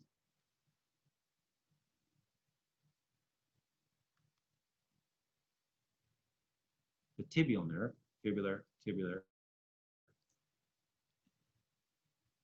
and become the sciatic nerve, okay? So I did a couple of things there in order to keep the image reasonable so that I can see this nerve now down 4.5 centimeters with this high frequency transducer. Is I dropped the fundamental frequency as low as it went. I dropped my focal zone down, and I'm adding, you know, a little bit of pressure to the skin to raise it up another centimeter and a half. Okay. So this is one of the levels that we use for measurement. Here, just before, just proximal to the bifurcation. And here we can see that these guys are bifurcating right here. This is just before this bifurcation is a nice place to do a sciatic nerve block if you're into doing blocks or injections or any regional anesthesia, or just like to poke patients for whatever reason. And then this is also what where I start to scan the fibular nerve as well. Okay. The next thing I'm going to do is go down and look at the deep peroneal nerve, scan that, the superficial peroneal nerve, and then roll over to do the tarsal tunnel. How are we doing for time here, Lily? Yeah, we are good. I still have 20 minutes. Perfect. 20 Yeah. minutes. More than 20 minutes, 22. Excellent. Okay. So let's roll this way and then go a little bit there. Excellent. You cold yet? A little bit. A little cold? Okay. Just give me one. Okay. 1 second here.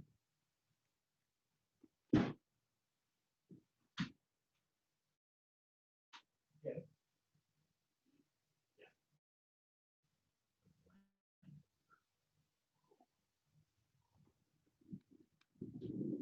Okay, this is an important practical point that never gets mentioned in textbooks, is you have to take care of your volunteers when you're practicing. It's not uncommon to have people get really cold after you've smeared a bunch of gel over them and been scanning for an hour or a half hour. So we're gonna keep the room as warm as we can. We're gonna get a blanket for this one. Okay, so now deep peroneal nerve. The deep peroneal nerve is easily identified as a structure with a few fascicles next to the anterior tibial artery. So here we have is our artery pulsating away, ka-chunk, ka-chunk, ka-chunk.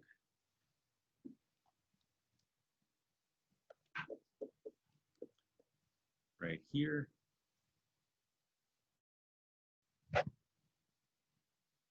Watch out for the mic there.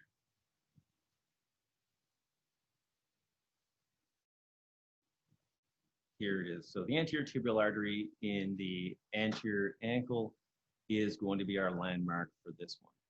The deep peroneal nerve really enjoys interfacing with this artery. Okay. Let's go down to the intramuscular fascia or intramuscular septum and follow it up. Okay, so here's our artery here.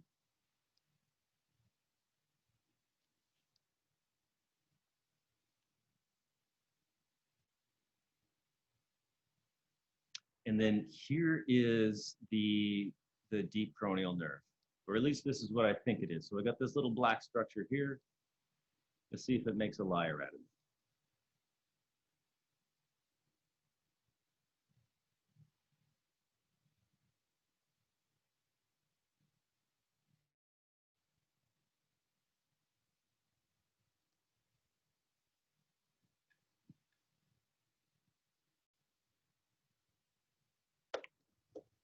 No.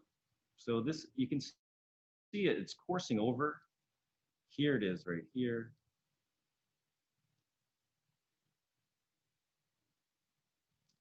Here it is here.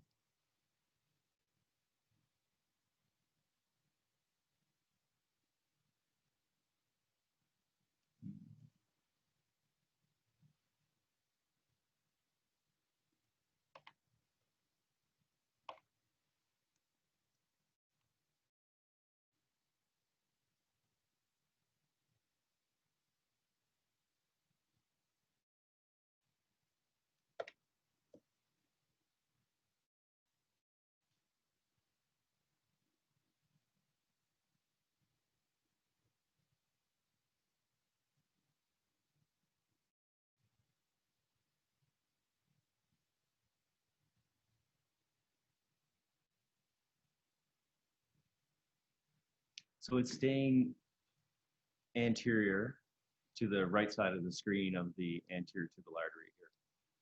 And this one is not resting exactly on the interosseous membrane. Not until we get into the distal third of the leg here. You can see that. Okay. So you can see how difficult it is to visualize these monofascicular structures or these few fascicles at this depth, even with a good transducer and a reasonable ultrasound machine. It's quite difficult. And you really do have to use your neurovascular bundle to get your sense of location. All right, now let's go back down to the anterior ankle.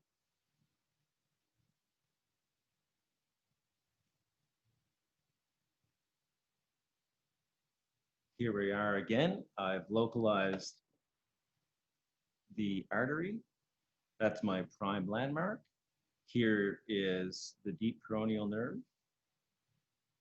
And we can see that this one actually splits right here. So if you haven't seen any fascicular splitting yet, then here's a perfect example.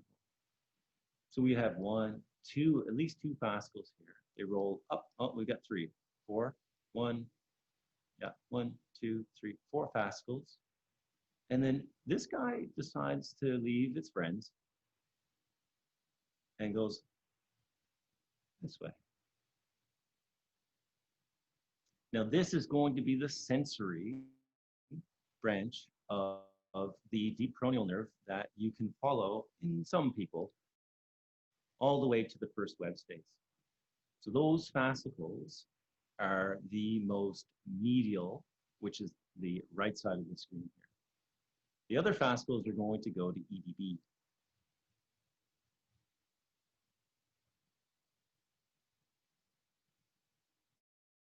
Here's EDB right here.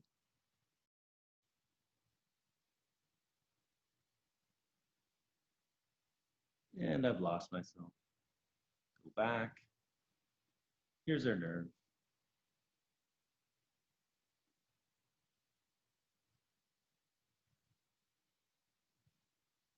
Here, it rolled over and down. And then this guy, oh, here he is. He's going and disappeared into EDB.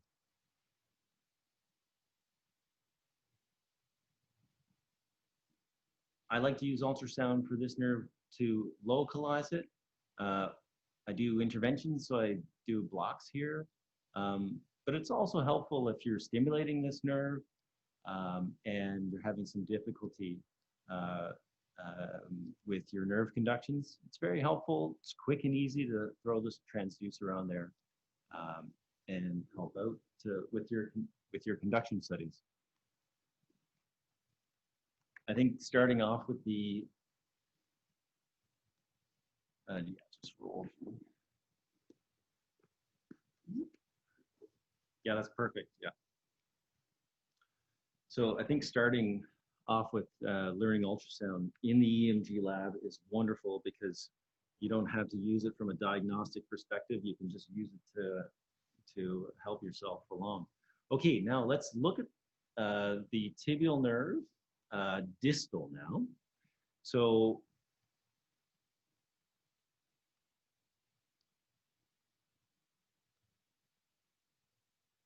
I'm going to use lots of gel here. So now we have our Achilles tendon. Remember, on the other side of this guy is going to be the sural. The tibial nerve is just now anterior .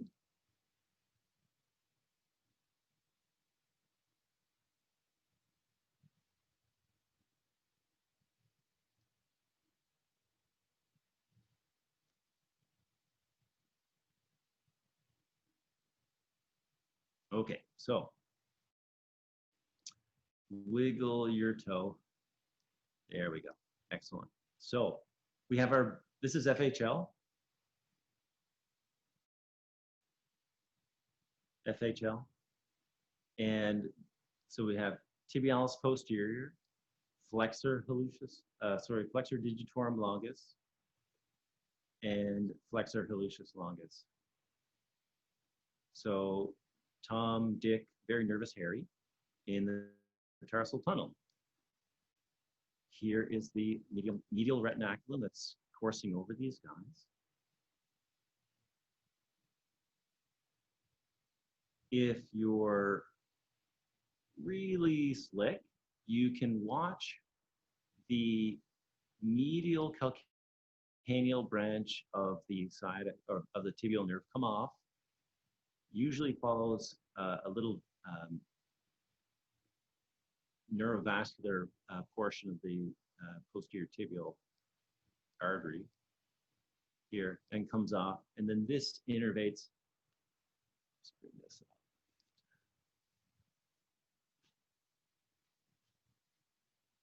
There we go. This innervates the medial portion of the calcaneus. Okay, tarsal tunnel. Tibialis posterior, flexor digitorum longus, and then what we're interested in are the deeper structures here. So at this level even, you can see that there's a diviso between the medial and lateral plantar nerves. So the tibial nerve in the tarsal tunnel is very much like the sciatic nerve itself, where you have a quick separation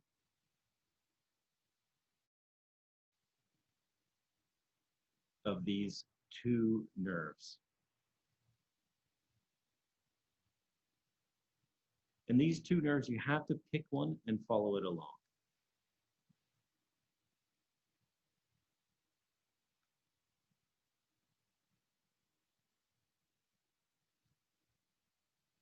And you can follow it along, but it takes a lot of patience to get it, because you're going to see that this nerve, it's curving, it's diving, and then it's rising.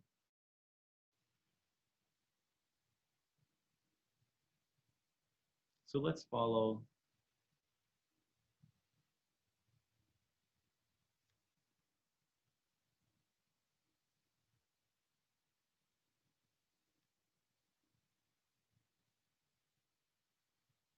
So this is one of the branches of the medial plantar nerve. You can see, can you see? There we go. You can see that I'm on the medial aspect of this foot. Okay, my transducer is actually abutting up against the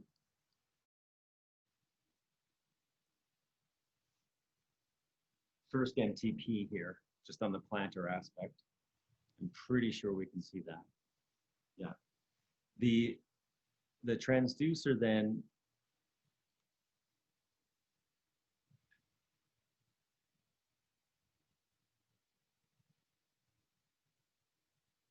slides back again.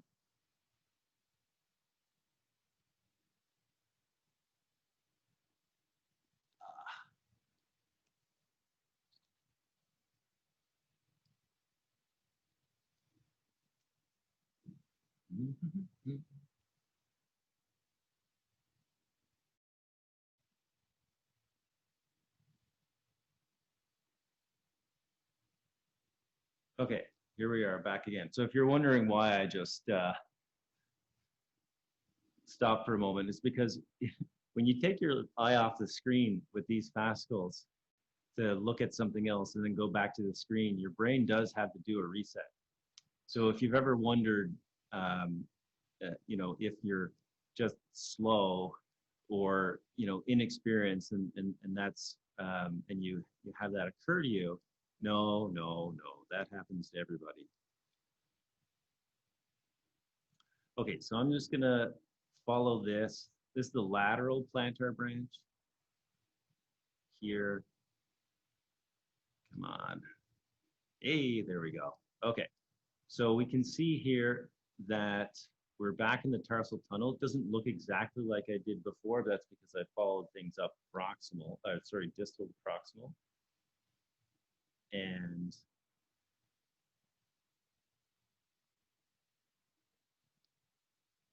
now I'm going to follow this.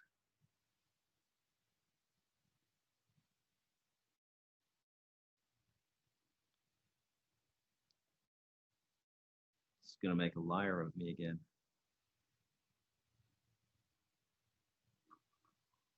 Oh, here we go. So we're just following the lateral part of the lateral plantar nerve deep into the calcaneus. Someone, of course, is going to ask about Baxter's nerve eventually. We'll just leave that alone for now. The medial plantar is a little easier to follow because it's a bit more superficial. It goes where you think it should go, which is, and it becomes a little easier to follow along the course.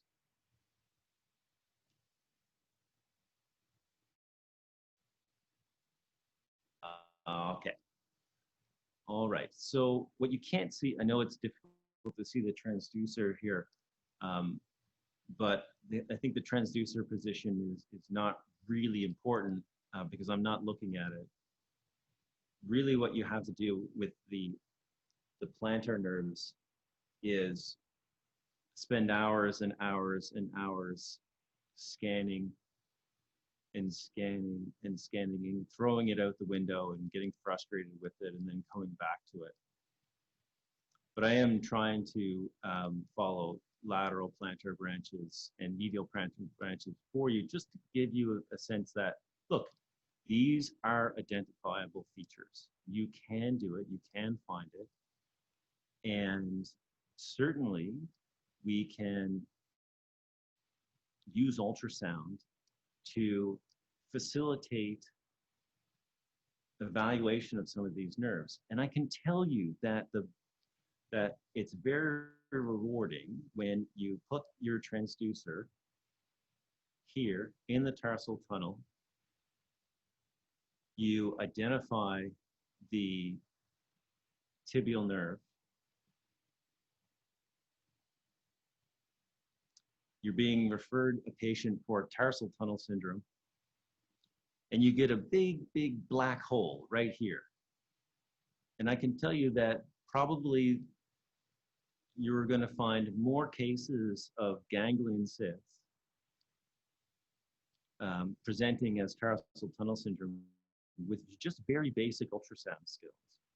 And it'll change your practice. Once you start even just examining this, you're going to find that you're going to find masses. You're going to find lesions of this nerve here, and it'll be very, very rewarding. Just briefly while we're here, I should say that the saphenous nerve, just superior to the medial malleolus, very easy to identify.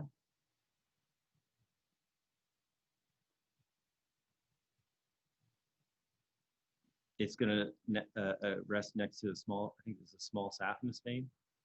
And you can see it here. It divides fairly high, but you can easily follow it along. And then you can follow this saphenous all the way up into the knee, up to the femoral nerve. It's tricky once you try and go through the PES group, but at least you can find it distally. Find your vein, find your nerve. Ta-da. Okay. All right, how are we doing for time, Eamon? Yeah, we have three minutes. Okay, how about we we can extend the time if you want. I think it's okay, it's fine. Let's start with some questions and okay.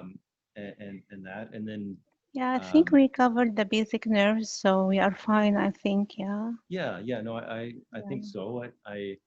Do we want to let's just start with some questions first, and yeah Thank you for the great demo. Thank you for this great effort to set up this for demo live. It's Yeah, really yeah. great. You know, I've got the technology to do it. It's yeah. Yeah, I can imagine, of course. Okay, so yeah, can you let's have a look at some. I can't reach my Yeah, I notes will. and stuff. Yeah, we will just Dr. Yasser will just have a look on the questions and Sure. transfer that to you. Yeah. Thank Oh, hi, Peter. Hi. Appreciate very much. It's very difficult challenge, to be honest with you, to have all done at the same time. Mhm. Few questions. Are there preferred standards for lower limb scanning in polyneuropathy? Yeah, polyneuropathy is one of the areas where we have some reasonable data. In terms of standards, I'm going to defer those. I would defer those questions to the academics. I would say that when I use measurements, you're going to find reference values in some publications in muscle and nerve. Those reference values are going to be the standards about cross-sectional area. And there is, I don't think we have good data to really help us in say what are the exact nerves when and where. What I can say is that the polyneuropathy scores are coming along. I don't use them in clinical practice. I just haven't found them to be necessarily helpful in what I see, which is mostly axonal polyneuropathies. My practice is not extensive in demyelinating lesions, and I think the role of ultrasound in demyelinating lesions is very, very, very, very helpful. Yeah. And is there any standardized sites for measuring cutoff values for each nerve? Oh yeah, there's been several publications, at least 5 of those. I don't remember the authors off the top of my head, but I can certainly pull those papers. I've kind of summarized them in a table for my clinic. I could probably just take a picture of that and send it along too. That would be, yeah. That's what Brigade. Great. Do you think elastography techniques would help more in localizing and differentiation of different nerve pathologies? No. No, we're not there yet. The thing with elastography is that we're getting there with the median nerve at the wrist. We're not there with the rest of the nerves in the body. I think it would be quite useful to see. It's quite helpful to look at strain patterns of the median nerve at the wrist, but we don't have large data sets for elastography strain patterns in polyneuropathies, like even axonal polyneuropathies per se. Well, I think that's it. We don't have any more questions. I think this will bring us to time also. We are on time. Thank you so much. It was very, very interesting. And always, it's a challenge to have it live and to see you doing it and see it on the screen. But it was very good. Thank you so much, Peter. Thank you. No, thank you very much. I appreciate it. Thank you. Thank you, Dr. Peter. Thank you so much for the effort and time today and yesterday. Really appreciate.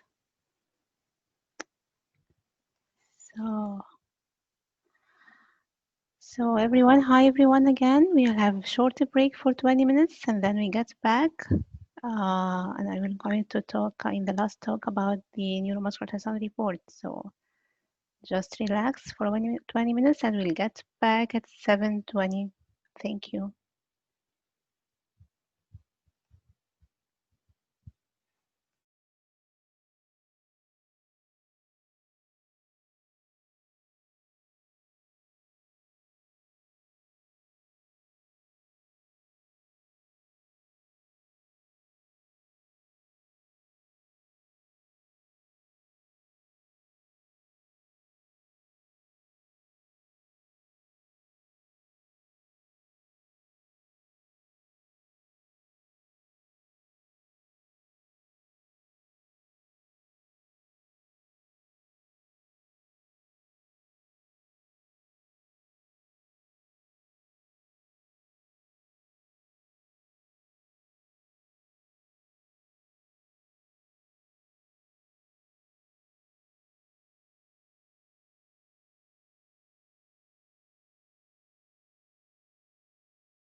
side it is planius, and then below it is semi-spinalis.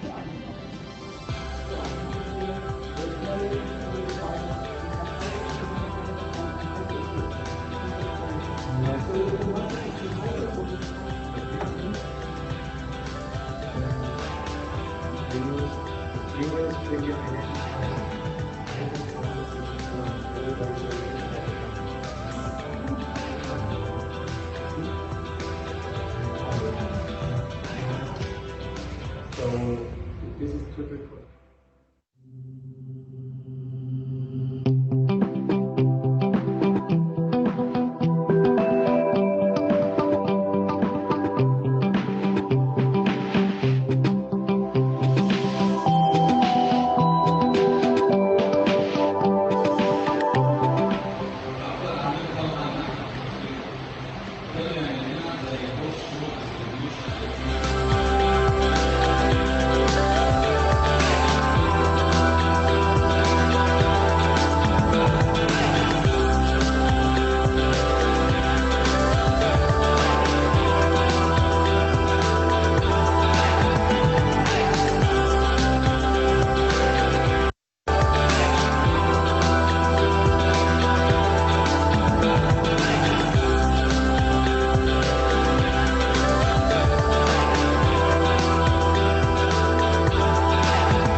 مش عارفه اشوف فايده فقط واحده مني بيشوف تكنيكال من طريق الصوت الجديد في الصوت زي ما قلنا في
مش عارفه اشوف فايده فقط واحده مني بيشوف تكنيكال من طريق الصوت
higher in the splenius and a little bit lower in the sinus spinalis.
혜진을 돌 때 뭐 청진기라든지 아니면은 진찰만으로 대개 이제 환자의 상태를 파악을 하는데 이제 그 정도로는 환자의 상태 변화를 파악하는데 좀 한계가 있습니다. 이 기계는 간단하고 간편한 기계지만 그 응급 현장에서 그 전송이 빨리 될 수 있었고 화질도 선명하고 로딩 속도도 빠른 편이어서 정확한 진단을 하는데 큰 도움이 되었습니다.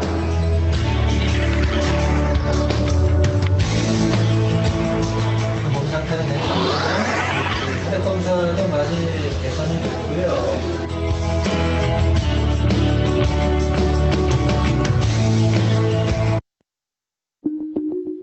This And I would like to first let you totally see, but you can close your eyes and just listen.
انت عايز يقول لك انا مش عارف استخدم ايدي مش ما انا هحكي لك مش هستعمله هي ممكن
الرابط ده بيبقى طبيعي ان هو جزء مش ماشيين دلوقتي فبيكون مهم جدا جدا هما الاثنين علشان واحد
Hello, everybody. Iman, are you ready? Yes, sir, I can. Yeah, I am. Yeah, good. May I introduce now our colleague, Professor Iman Tawfiq. She will speak now to us about basic neuromuscular ultrasound reports. Okay, thank you, Dr. Yasser. Hi, everyone. And here we come to our last talk in this course about the basics of neuromuscular ultrasound reports. I don't have any conflicts of interest to declare related to this talk or the course itself. Before I start my talk, I know that some of you may ask themselves now that why do we talk about neuromuscular ultrasound reports in the basic course? Some of you may have just started to get to know what is neuromuscular ultrasound, so why are we talking about this in the basic course? Well, in our guideline paper about the guidelines for neuromuscular ultrasound training, this was actually a topic of debate and discussion among experts. Some experts, they see it as a very important topic in intermediate level neuromuscular after you get used to the normal nerves and the basic pathology, so it is a topic of intermediate level. And some other experts think that it should be addressed in the basic course, given its importance, even if you're still in the basic course and you, at one point, you have to scan patients with basic pathology. So you really have to know the neuromuscular ultrasound at the basic level as well. And the net result of the agreement between the experts is that the neuromuscular ultrasound report should be included in the basic neuromuscular ultrasound training as well in the intermediate level neuromuscular ultrasound training. So that's why we are talking today about this topic in the basic level. I am going to talk about the importance of the report, criteria of a good report. I will answer common questions. And we'll talk about the neuromuscular ultrasound report structure, and I will give you just 2 examples of a basic neuromuscular ultrasound report. So why does the report matter? It's really important. You have to deal it as you deal with your skill in ultrasound tracing. You have to treat your report with care as well, because it's simply your way of communication. It is the way of communication between you and the referring physician. Sometimes it is the only way of communication between you and the referring physician. The referring physician relies on it. It actually impacts the patient management and impacts the patient life. And it reflects your work. It says who you are. It translates the work and the scanning that you have just performed. So it should be treated with care. Of course, it has a medical legal importance as well.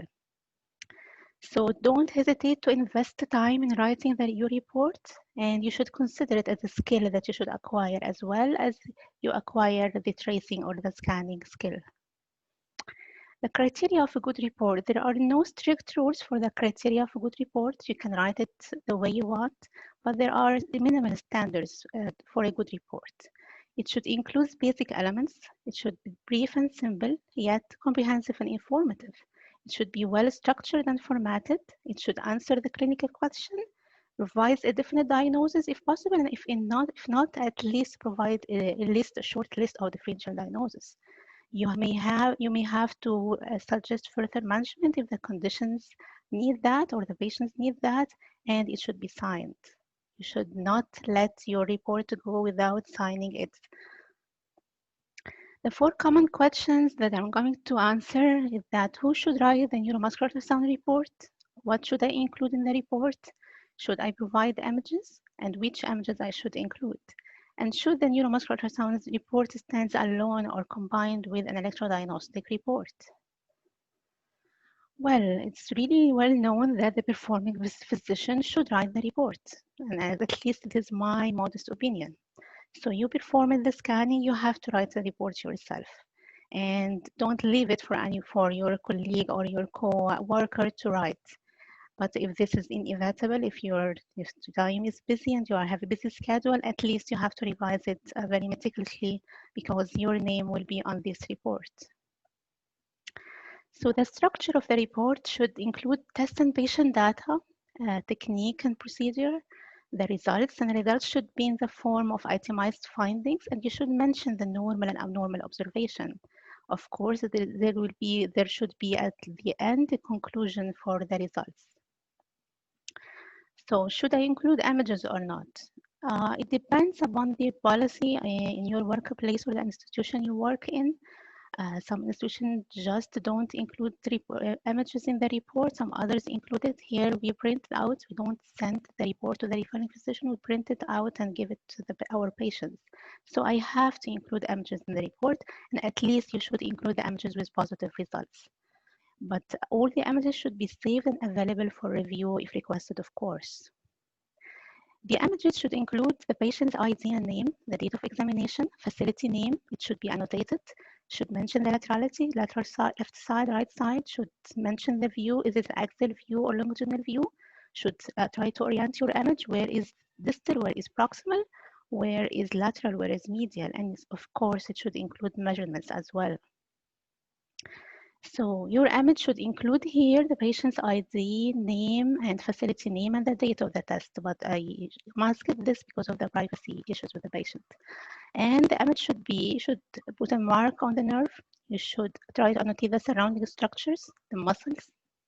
And you should mention here the side, left side, the nerve, median nerve, the level you scan the nerve for this image. This is the mid-forearm level, and the view, axial view. So this is an image of left median nerve at mid-forearm in the axial view.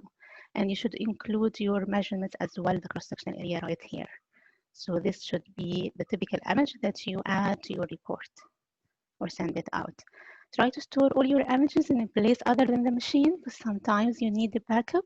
That sometimes the machine, something goes wrong with the machine and you cannot access your images, so you have to store it elsewhere. It's important as well saving your images is for medical legal reasons, for teaching, if you need any images for teaching purposes, for comparison of course in follow-up studies. So the next question that is important, should neuromuscular ultrasound report stand alone or not? Well, the ideal, as we always say, that the ideal setup of neuromuscular ultrasound machine is inside the EMG lab. So the logic says that the report should be a combined report. So the ideal report is a combined electrodiagnostic and neuromuscular ultrasound report. And the ideal actually procedure is the same. The same doctor should perform the electrodiagnosis study and the neuromuscular ultrasound study. And this is for just a simple reason. You have to do clinical electrodiagnostic and neuromuscular correlation. And you have to be the same performing physician to conduct these two tests and correlate them as well.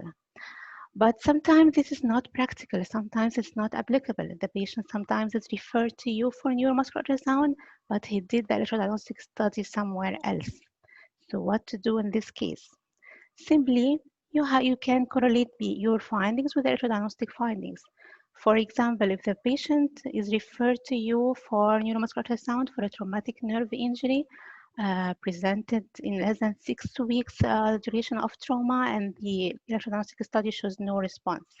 And the referring physician doesn't know if this means a neurotomesis or severe axonotmesis. So if you find in your study this is not your report, this electrodiagnostic report is not your report, but it has been done for the patient elsewhere. So you did the ultrasound study, you find the nerve is continuous. So you may correlate in your conclusion that we found nerve continuity, and this means that the absent response in the electrodiagnostic study reflects severe axonotmesis rather than neurotomesis. So you have, I think, the right to correlate your findings with the electrodiagnostic report that was performed elsewhere. So the structure of neuromuscular ultrasound report. You have a section about the test data, which should include the type of the test, the performing physician, the name of the performing physician, plus signature at the end. You have to write down the date and the place of the study, the name of the referring physician, and the reason for referral.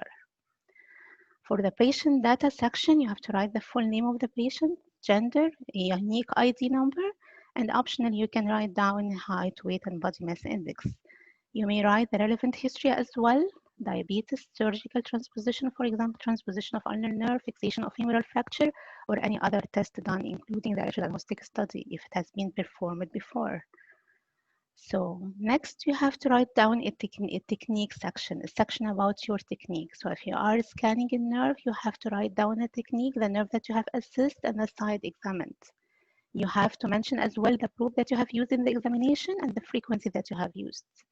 And the region examined, you scan the nerve, for example, you scan the median nerve from the mid-forearm down to the carpal tunnel, or you scan the nerve along its entire course. Examination view, as we have just said, axial or longitudinal. Assessed for what? You assess the nerve for size, for cross-sectional area, for focal enlargement, for change in echo texture, for mobility, for vascularity. This is optional, but I think it is mandatory to mention it because it just gives an idea to the referring physician about what you are assessing exactly. Patient position is an optional. You might mention the patient position in the technique. Same applies for the muscle technique. The muscle and side examined, the region examined, examination view, assessed for what? How you measure the muscle thickness from the muscle from the subcutaneous tissue, from the upper border of the muscle to the bone profile, or what? And the patient position, you may say it as an option, and whether you tested the muscle in rest or contracted status. For the results section, if you are talking about nerve results, you have to mention the general sonographic appearance of the nerve. Was it really visualized along its entire course, or it was not clear in certain levels? You have to mention the size, especially the cross-sectional area, because it's the most important measurement that we are using in different nerve pathology. You may mention the diameter as well, and you have to mention this in standards unit, millimeter for the distance and millimeter square for the cross-sectional area. You have to mention as well the level of each measurement. So you have measured the cross-sectional area, the level of the sternus decrease, for example, for the ulnar nerve, the level of the ulnar groove, cubital tunnel proper, or whatever. Try to mention the reference values, or at least say that this cross-sectional area that you have found is normal or not, because the referring physician does not know the reference values of cross-sectional area. You have to as well give a comment about the echogenicity, whether the nerve retained its fascicular pattern or it was lost. It's hypoechoic, it's hyperechoic, it has an hyperechoic outer connective tissue layer. You have to describe this in details. In addition, of course, to nerve mobility. Decreased nerve mobility, for example, for median nerve, increased mobility for the ulnar in the form of subluxation, dislocation, you have to mention that. Nerve vascularity as well, ultrasound tunnel sign, if you did it, as in cases of neuroma or entrapments. You have to give a comment about the extrinsic or structural factors, if there is any ganglion compressing the nerve, tenosynovitis, or any other structural factors. And don't forget to mention the anatomical variants, especially if these variants impact the patient condition. For example, the median nerve is bifid, there is a persistent median artery, and the patient is going to do carpal tunnel release. You have to mention the anatomical variants that you have found.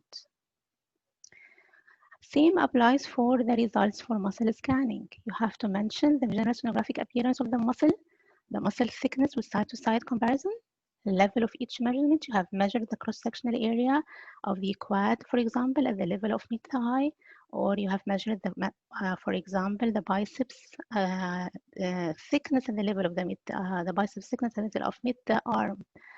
Hyperechogenicity of the muscle, and you have to describe its pattern. Is this homogeneous or not? Patchy or what? You have to mention as well the vascularity.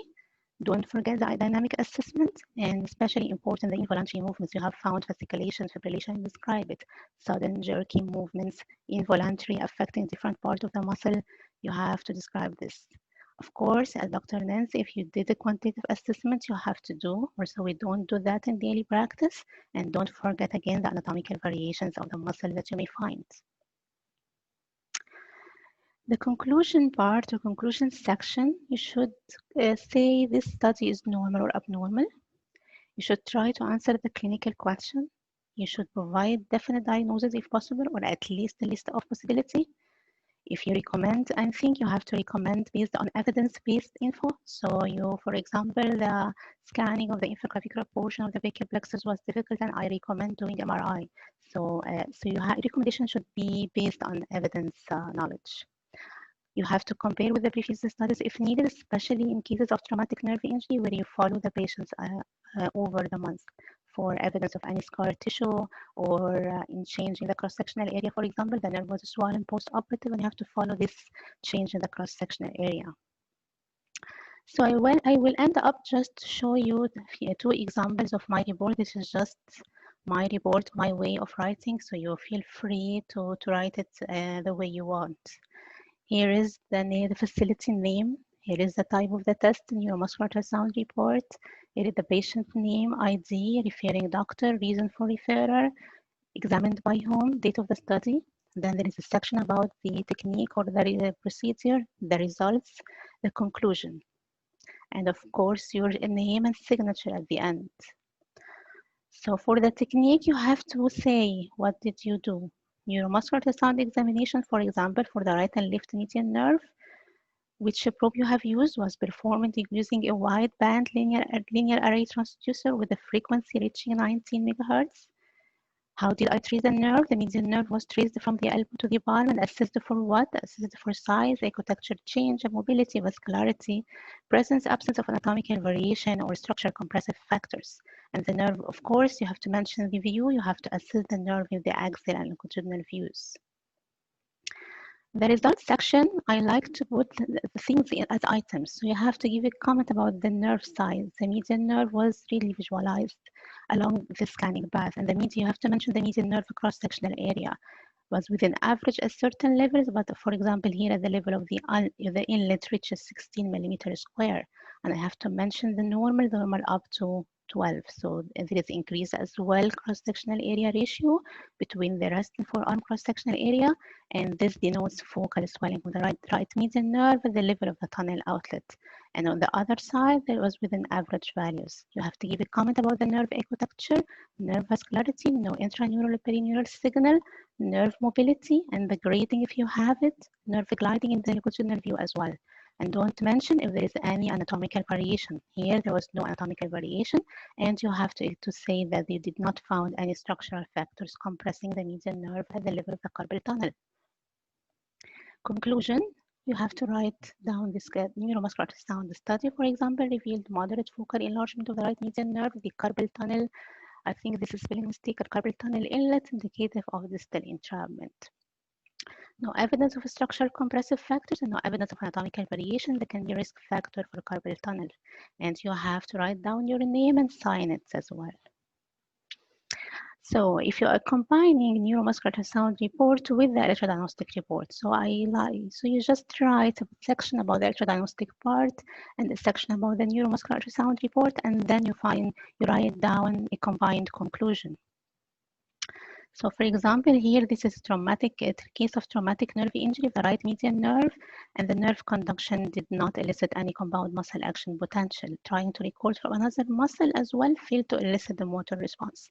There was a lost sensory nerve action potential, and the needle EMG did not show any motor action potential with evidence of denervation potential. So this is a case of absent motor and sensory response with evidence of active denervation in the medial innervated muscle and no evidence of voluntary activity.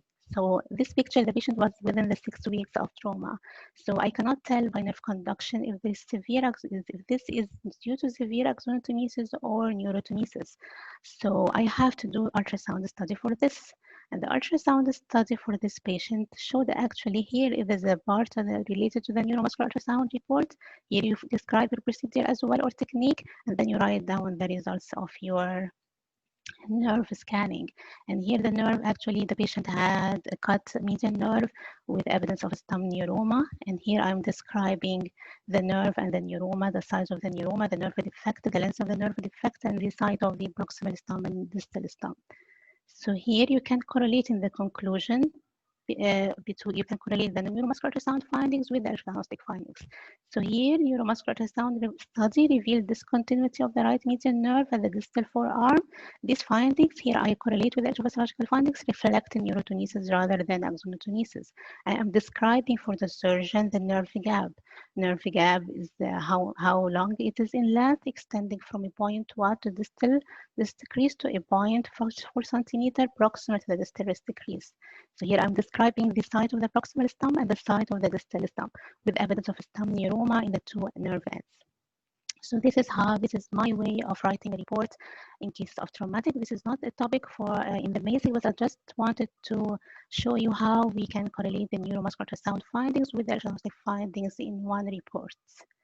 You may find report templates is not specific for the neuromuscular ultrasound, but you may find a general ultrasound report provided by the American College of Radiology and the Radiological Society of North America. But I recommend, and my modest advice, is just to try to follow the standards and try to create your own unique template. Some extra tips: try to be brief but not too short. Try to use the present sentence. If the technique is difficult, but the info is obtained, then you don't have to mention it.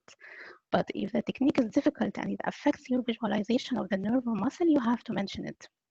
For example, the patient has a flexion deformity, a fixed flexion deformity of the elbow, and it did not, and I couldn't just scan the median nerve at the cubital fossa. So you have to mention this limitation. Avoid excessive use of sonographic terms or writing values without mentioning it's normal or not, because simply the referring physician is not aware of the sonographic terms and is not aware of the reference values. Avoid abbreviations as much as you can, and any limitations, as we have just said, should be mentioned as well. Of course, we have enforced through this course that it's very important to perform, before you perform ultrasound examination, before you write the report, you have to examine the patient. You have to take a history from the patient. You have to examine and put down differential diagnosis, and the electrodiagnostic study and the neuromuscular study are actually extension of the clinical examination. You have to revise and review the referral letter. You have to look at previous relevant imaging or electrodiagnostic or lab findings if it's relevant to the patient's condition. And you have to examine the patient yourself. Don't just go and scan the patient directly without taking history and do examination. Compare with previous studies if needed, and try to resist the temptation to provide specific diagnosis in areas that lie outside your area of expertise. And if it is normal study, you have to state the absence of specific suspected finding. If the referring physician, for example, suspecting neuroma and did not find it, you have to make him sure that he did not find evidence of neuroma. Try to adhere to evidence-based practice, especially in recommendation, and always structured, itemized reports are much better than narrative ones. And here are excellent resources to if you want to read more about how to write a report. And there is a very nice one here in Muscle and Nerve, published in 2013, reporting about the results specifically of diagnostic neuromuscular ultrasound report. This is a very nice educational report by Hobson Webb and Boone and Andrea Boone. And by here I end my talk. Thank you. Thank you, Prof. Iman. Very, very informative, as always. We can open the floor now for discussion.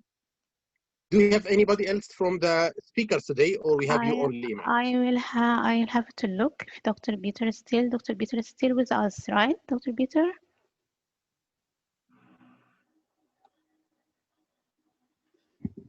Okay. Dr. Peter, are you with us? I'm not sure if he is with us. I can see him in the panel list, but I'm not sure if he's with us or not. Anyhow, we'll bombard you with the questions then. Okay, I'll try my best to answer them. How can you grade carpal tunnel syndrome? By using ultrasound, you mean? How can you grade carpal tunnel syndrome depending on ultrasound file? Well, we don't depend on grading. There is no specific strict values to categorize the carpal tunnel sonographic findings into mild, moderate, and severe. Because actually there are reports saying that there is a good correlation between the severity and the cross-sectional area, and there are other contradictory reports as well. So we don't depend on, there are no specific criteria as in nerve conduction to say if this is mild, moderate, or severe by ultrasound. But we can say mild, moderate, severe nerve swelling, but we cannot say mild, moderate, severe entrapment, because this depends as well upon the, for example, how severe is axonal nerve conduction, is the axonal injury in nerve conduction. So we can say only there is a mild, moderate, or increased cross-sectional area. If the cross-sectional area for median nerve, for example, reached about 20 millimeters square or something, it's definitely severe swelling. If it's borderline, or if it is just 13, 14 millimeters, it's mild swelling. But sometimes you can see severe swelling of the median nerve by ultrasound, but the ultradiagnostic findings is not that severe. So what I can say based on the evidence, and to be objective, I can say mild, moderate, or severe nerve swelling, but I cannot say mild, moderate, severe entrapment using only ultrasound. I think there's a question from a colleague from Tashkent. He's asked about, he's a neurologist, he's asked about buying an ultrasound machine. I think we can approach him privately on his email. This would be better. Yeah, there are criteria. Yeah, as Um, Dr. Walker, I think, can give just a hint about the best or the best machine you can buy. It depends, of course, on your budget and multiple factors, and you have to try, you know, the machine yourself, and have to try.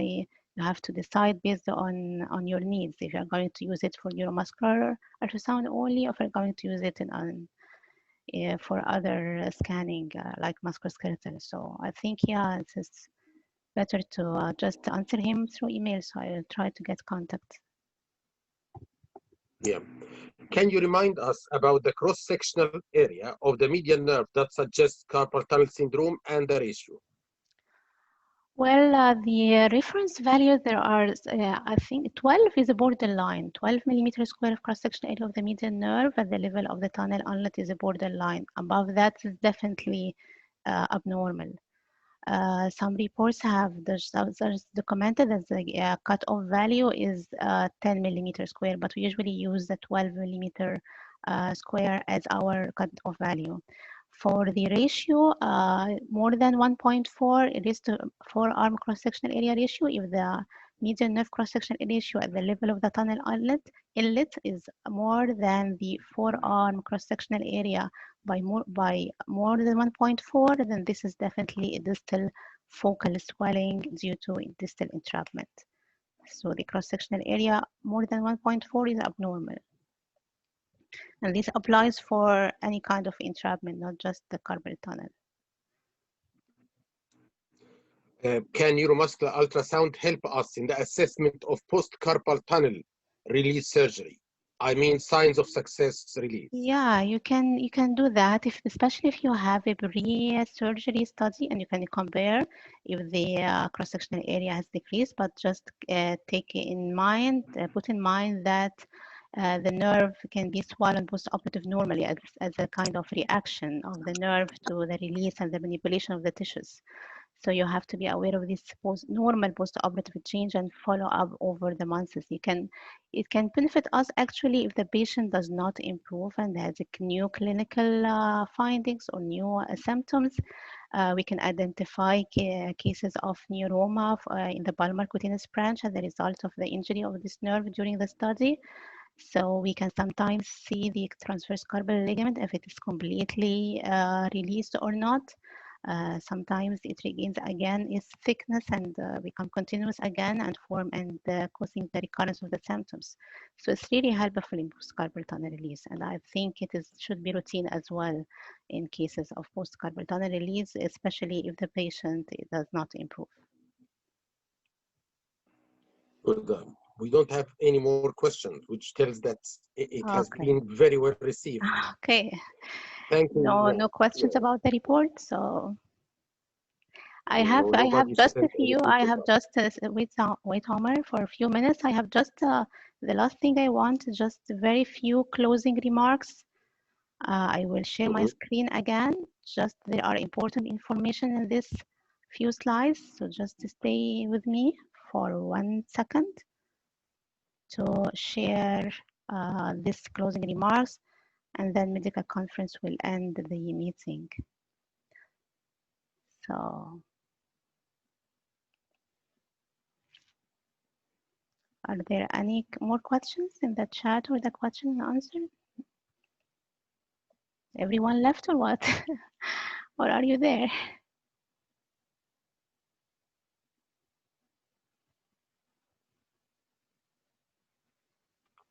There is one more question. 1 second. It was about neuroma. How does neuroma appear in ultrasound?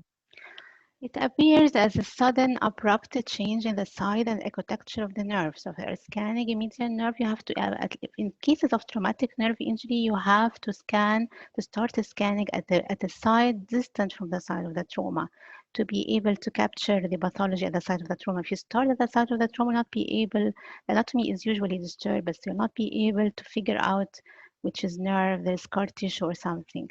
So the neuroma scan, you start from a normal healthy level and you go towards the trauma site, and you will find the neuroma is sudden abrupt change in the size of ecotexture. So the nerve gets really enlarged and in the cross-sectional view or the axial view, and it turns hypoechoic with loss of the complete loss of the vesicular pattern. And in the longitudinal view, it appears as a fusiform. Typically, it appears as a fusiform swelling. And of course, if you just press on the probe, you will elicit a ultrasound tunnel sign. You elicit and provoke the patient's symptom. And this is one of the sonographic. Of course, it's not specific for neuroma, but sometimes it's very helpful to detect the site of the neuroma. So these are the findings that you will see in cases of neuroma. Well, there's a question about he wants to know, or she wants to know the role of elastography. 1 second. In measuring viscoelastic properties of the muscle. Well, it is still in the research field. We do not do that in daily practice, but of course it will be very beneficial for measuring of the muscle elasticity in general muscle disease and as well in cases of muscle spasticity. So it's really beneficial. But the details of elastography and how we use it for this is actually a topic of the advanced level of neuromuscular sound training. But of course, it's helpful. It's really helpful, and there is a direction towards researching this application in the different muscle disease as well as in different and in cases of spasticity. And there's a question, how long it takes for the median nerve to return to normal diameter after carpal tunnel release? Well, it depends upon the severity of the condition before the operation. And so it may take about at least a few weeks or maybe a few months, 4 weeks up to 2 months. I think if it persists after 3 months, I think it is not, it's not normal. And of course, it will be very helpful to compare before because you may have new entrapments. So you will not be sure if this increased cross-sectional area is just a post-operative sequelae or it is just indicates a new entrapment unless you have a study to compare with. But if it persists more than 3 months with successful carpal tunnel release, I think this is not normal. You have to investigate and see. If you let me just to add here, because I have a very good experience with my colleagues from orthopedic surgery. Yeah, sure, doctor. Yes. What they said is usually if it is mild, and when they do the decompression of the transverse carpal ligament, they said that the nerve regain its triangular shape and regain its pink color. Whereas if you left it, especially with the big flattening ratios, they say to me, even after decompression, you can see the nerve flatten in front of you, white in color, and it doesn't change that much in the color. Yeah. In terms of function, usually it drops 1 or maximum 2 grades. So mild usually can go back to normal, but moderate to severe, maximum it will go down to moderate or even mild, but will not go back to normal sometimes, because of the damage happened. Yeah, sometimes of manipulation and the severity of the lesion, sometimes it doesn't return to normal ever, but at least it should decrease in size to a little extent at least. When the ultrasound is the most, go on. No, I think I started to share my screen, but it's okay. I can answer more questions if there are any. So. When the ultrasound is the most informative after trauma. Well, I am one of the sonographers who believe in the role of neuromuscular ultrasound in traumatic nerve injury, and I think it should be routine in traumatic as it is routine in entrapment neuropathies. It's really helpful in traumatic injury. For example, preoperative cases of a nerve transection, you give a very important info for the surgeon about the nerve graft and the level of the stump. So it will make it easier for the surgeon to open at this level. It's even if there are actually signs of successful reinnervation or at least sign of partial reinnervation in nerve conduction EMG, you will never be able to sure if this reinnervation will continue or not because you are not aware of the structural appearance or the structural factors lying under this trauma. So for my example, the patient may have a partial signs of reinnervation, but actually neuroma starts to form, or there may be an element of scar tissue that it may prevent further reinnervation. So for traumatic nerve injury, if it's my patient, I do an ultrasound for every patient with traumatic nerve injury, even if there is an evidence of reinnervation in nerve conduction, because sometimes you find the scar tissue, sometimes you find a neuroma that, okay, it leads to a partial reinnervation, but it will not lead to a successful reinnervation. Reinnervation may stop at certain point because of these structural factors. So you have to have a look on the structure, I think. If you have a machine, you will not lose anything in just picking the machine and see the patient and just scan the nerves for just extra benefit for the patient. So last question, is there any role for ultrasound in diagnosis of spinal muscle atrophy? spinal muscle atrophy, yeah, it is. There are no extensive literature on this. All the studies have been done for the amyotrophic lateral sclerosis, but for spinal muscle atrophy, I think there are a few studies, and it's mainly the value lies in the muscle ultrasound, not in the nerve, because in the nerve it's already tiny, so it gets atrophic. So in the children with spinal muscle atrophy, you'll not be able to detect nerve atrophy as you can detect it in the adults. But the muscle ultrasound actually picture is very unique in spinal muscle atrophy. The studies have shown that it takes the hyperechogenicity of the muscle, it takes appearance of a moth-eaten appearance. With a patchy of hyperechoic areas alternating with a patchy of hypoechoic areas. So this is what the studies revealed as regard the muscle ultrasound spinal muscle atrophy. But I'm not aware of studies that have investigated the value of the nerve ultrasound in spinal muscle atrophy. Excellent. I think it's time now to go to your last remarks and conclusions. Thank you, Iman, very much. Thank you, Professor Yasser. Thank you all, dear attendees, and thank you, Professor Yasser, for the excellent moderation of the course. And I would like, of course, to thank our speakers who joined us and made this event successful, if it is successful, of course. So I have some of you have asked about the PDF version of the lectures. I don't have the PDF version of the lectures of other speakers. I have mine, I can send mine, but I will try to contact the speakers and see if they can provide you with the PDF version. And some of you have asked about the recording of the webinar. Yes, we have recorded the webinar and we will send you the link shortly after the course via email. So just to give us a few days to be able to settle down and have some rest and adjust things and after the course, and we will provide you with whatever you want. As regards the certificate, you shall receive your certificate electronically via the email within the next week. Just kindly, again, give us some time to be able to finish this.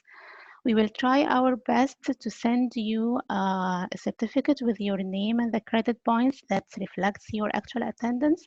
But if we find this impractical and very difficult because we have more than 200 attendees or even more, you may have to fill it out with a credits point, and we will give you the details on how to fill it. Because 1 hour of attendance equal 1 credit point, but we have a maximum of 6 points. Actually, the course is more than 6 hours, but we have the credit is the maximum 6 points based on the Royal College of Physicians in London. After you leave the webinar, you will be directed to a feedback survey. So as yesterday, so we kindly ask you to fill it out. It will help us a lot in the upcoming events. So we appreciate if we fill it out, and we'll try to send it as well via email. So kindly fill it out and send it us back again. So some of you have asked me about what to do after this course. This course may be a refreshing course for some colleagues, and maybe the first course for others. So if it is the first course for you to attend about the neuromuscular ultrasound, what to do next? It's very important for you not to lose the knowledge that you have gained. Although it is an online course, it's not face-to-face or physical course, but I think you have gained an info that you should not lose. You have to revise your anatomy. If you have a machine, try to grab it and just sit down and get to know the different knobs. Try different images and setups. Train yourself, scan your nerves, or practice with a colleague if you have a one who is interested as well in neuromuscular ultrasound as you. Try to start reading books about the neuromuscular ultrasound. I provide the list for this in the next slide, and try to read review articles. Review articles are a very good source for info to just know the normal and the scanning technique and the basics. Start scanning. If you start scanning patients, just start scanning patients with basic pathology, like just focus on cases of carpal tunnel only, and then after 1 or 2 months, start to scan patients with ulnar neuropathy. So take it slowly and easily, and don't rush into writing reports unless you are confident. Of course, whenever it's possible, after the end of this pandemic, try to attend hands-on supervised training, because nothing substitutes the hand-on small group supervised training. This is how you acquire the skill. This is a list of the neuromuscular ultrasound books I'm aware of so far. There are about 5 books about the neuromuscular. You can just have a snapshot of this to save, okay? And there are actually 2 of them are free to download at link.springer. So you can see that, but these are like an atlas, okay? These number 4 and 5 are like atlas. Don't start with this book. Try to start with number 1 and 2, where there is a text, where there are chapters. You can explain the technique and the field, and then you look at these books where it shows like images or sections of the peripheral nerve. And these are all of them are very good resources. So try to take a snapshot of this slide and keep it with you. So I would like just to announce that we have an upcoming online course. It's an intermediate level neuromuscular ultrasound course at the end of this month on August 27 and 28. And joining us as well, top faculty and experts in the field from Germany and Austria. So try to register, or if you are interested, there is a registration link, and we will send it to you here in the chat window after I end this talk. And we will send it via email to those who have just registered at the basic course. You can follow the updates as well on the neuromuscular ultrasound group on Facebook. This is where I put the updates on any events. So just search for neuromuscular ultrasound group on Facebook and just ask to join, because it is in a private group. So for any questions and requests, feel free to contact me. This is my email address. And I think you have it. If you have registered to the course, you have it as well, I think. And I really hope you enjoyed the course and have an enjoyable neuromuscular ultrasound practice. Hope you loved the field as I love it. Thank you and goodbye. I would like to thank everyone for attending the course. I would like to thank our facilitators, especially Dr. Iman, Dr. Yasser. Thank you so much for your efforts. And don't forget to follow our Facebook page, our YouTube channel, and to subscribe to our website. And we hope to see you all in the upcoming event. Stay tuned. Thank you very much. Thank you. Thank you, everyone. Are there? Thank you. Goodbye.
دكتور إيمان قايلة إن هو مبعوت على الجروب.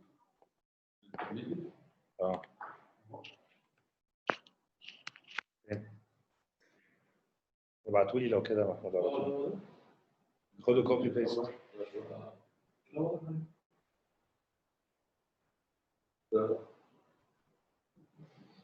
registration link.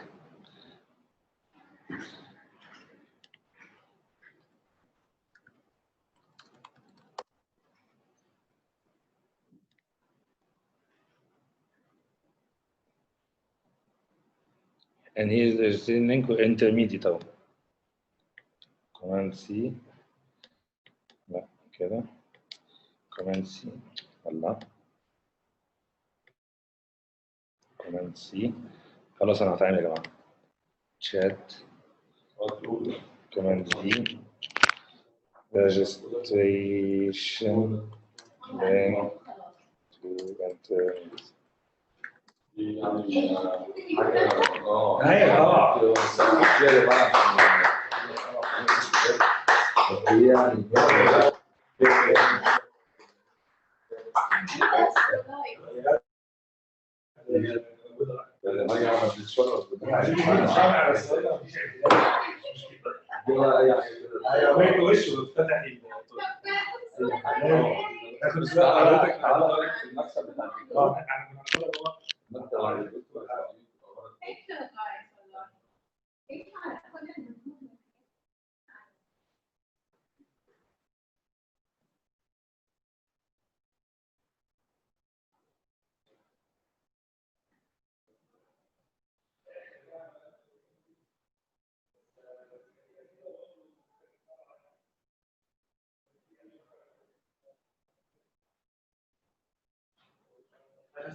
في أي حد بيسأل؟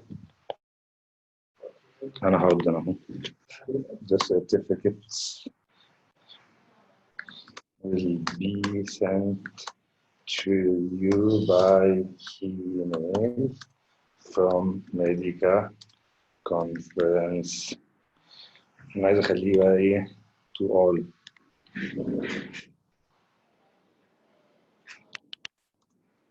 Thank you.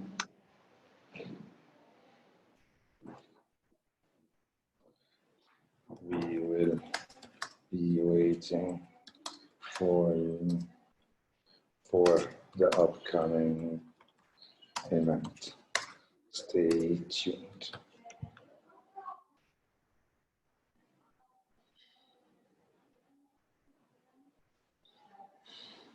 ممكن نبعت registration link تاني. أنا فاتح.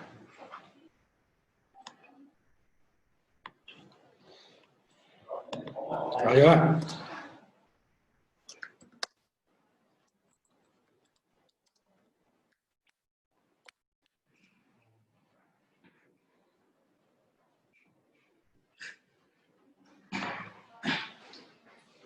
روح طيب وانا هبص بصه كمان واجي. اروح وانا يا عم روح بس اسمع الكلام عشان هم ما يقعدوش يسالوا علينا. روح وانا هاجي وراك.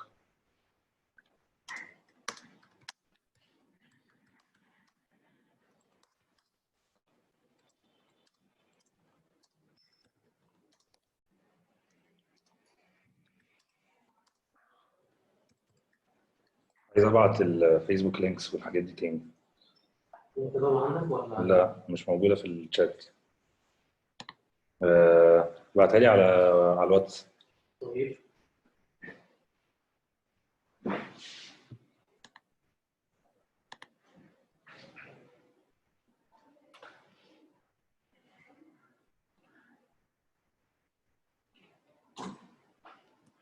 بعتها.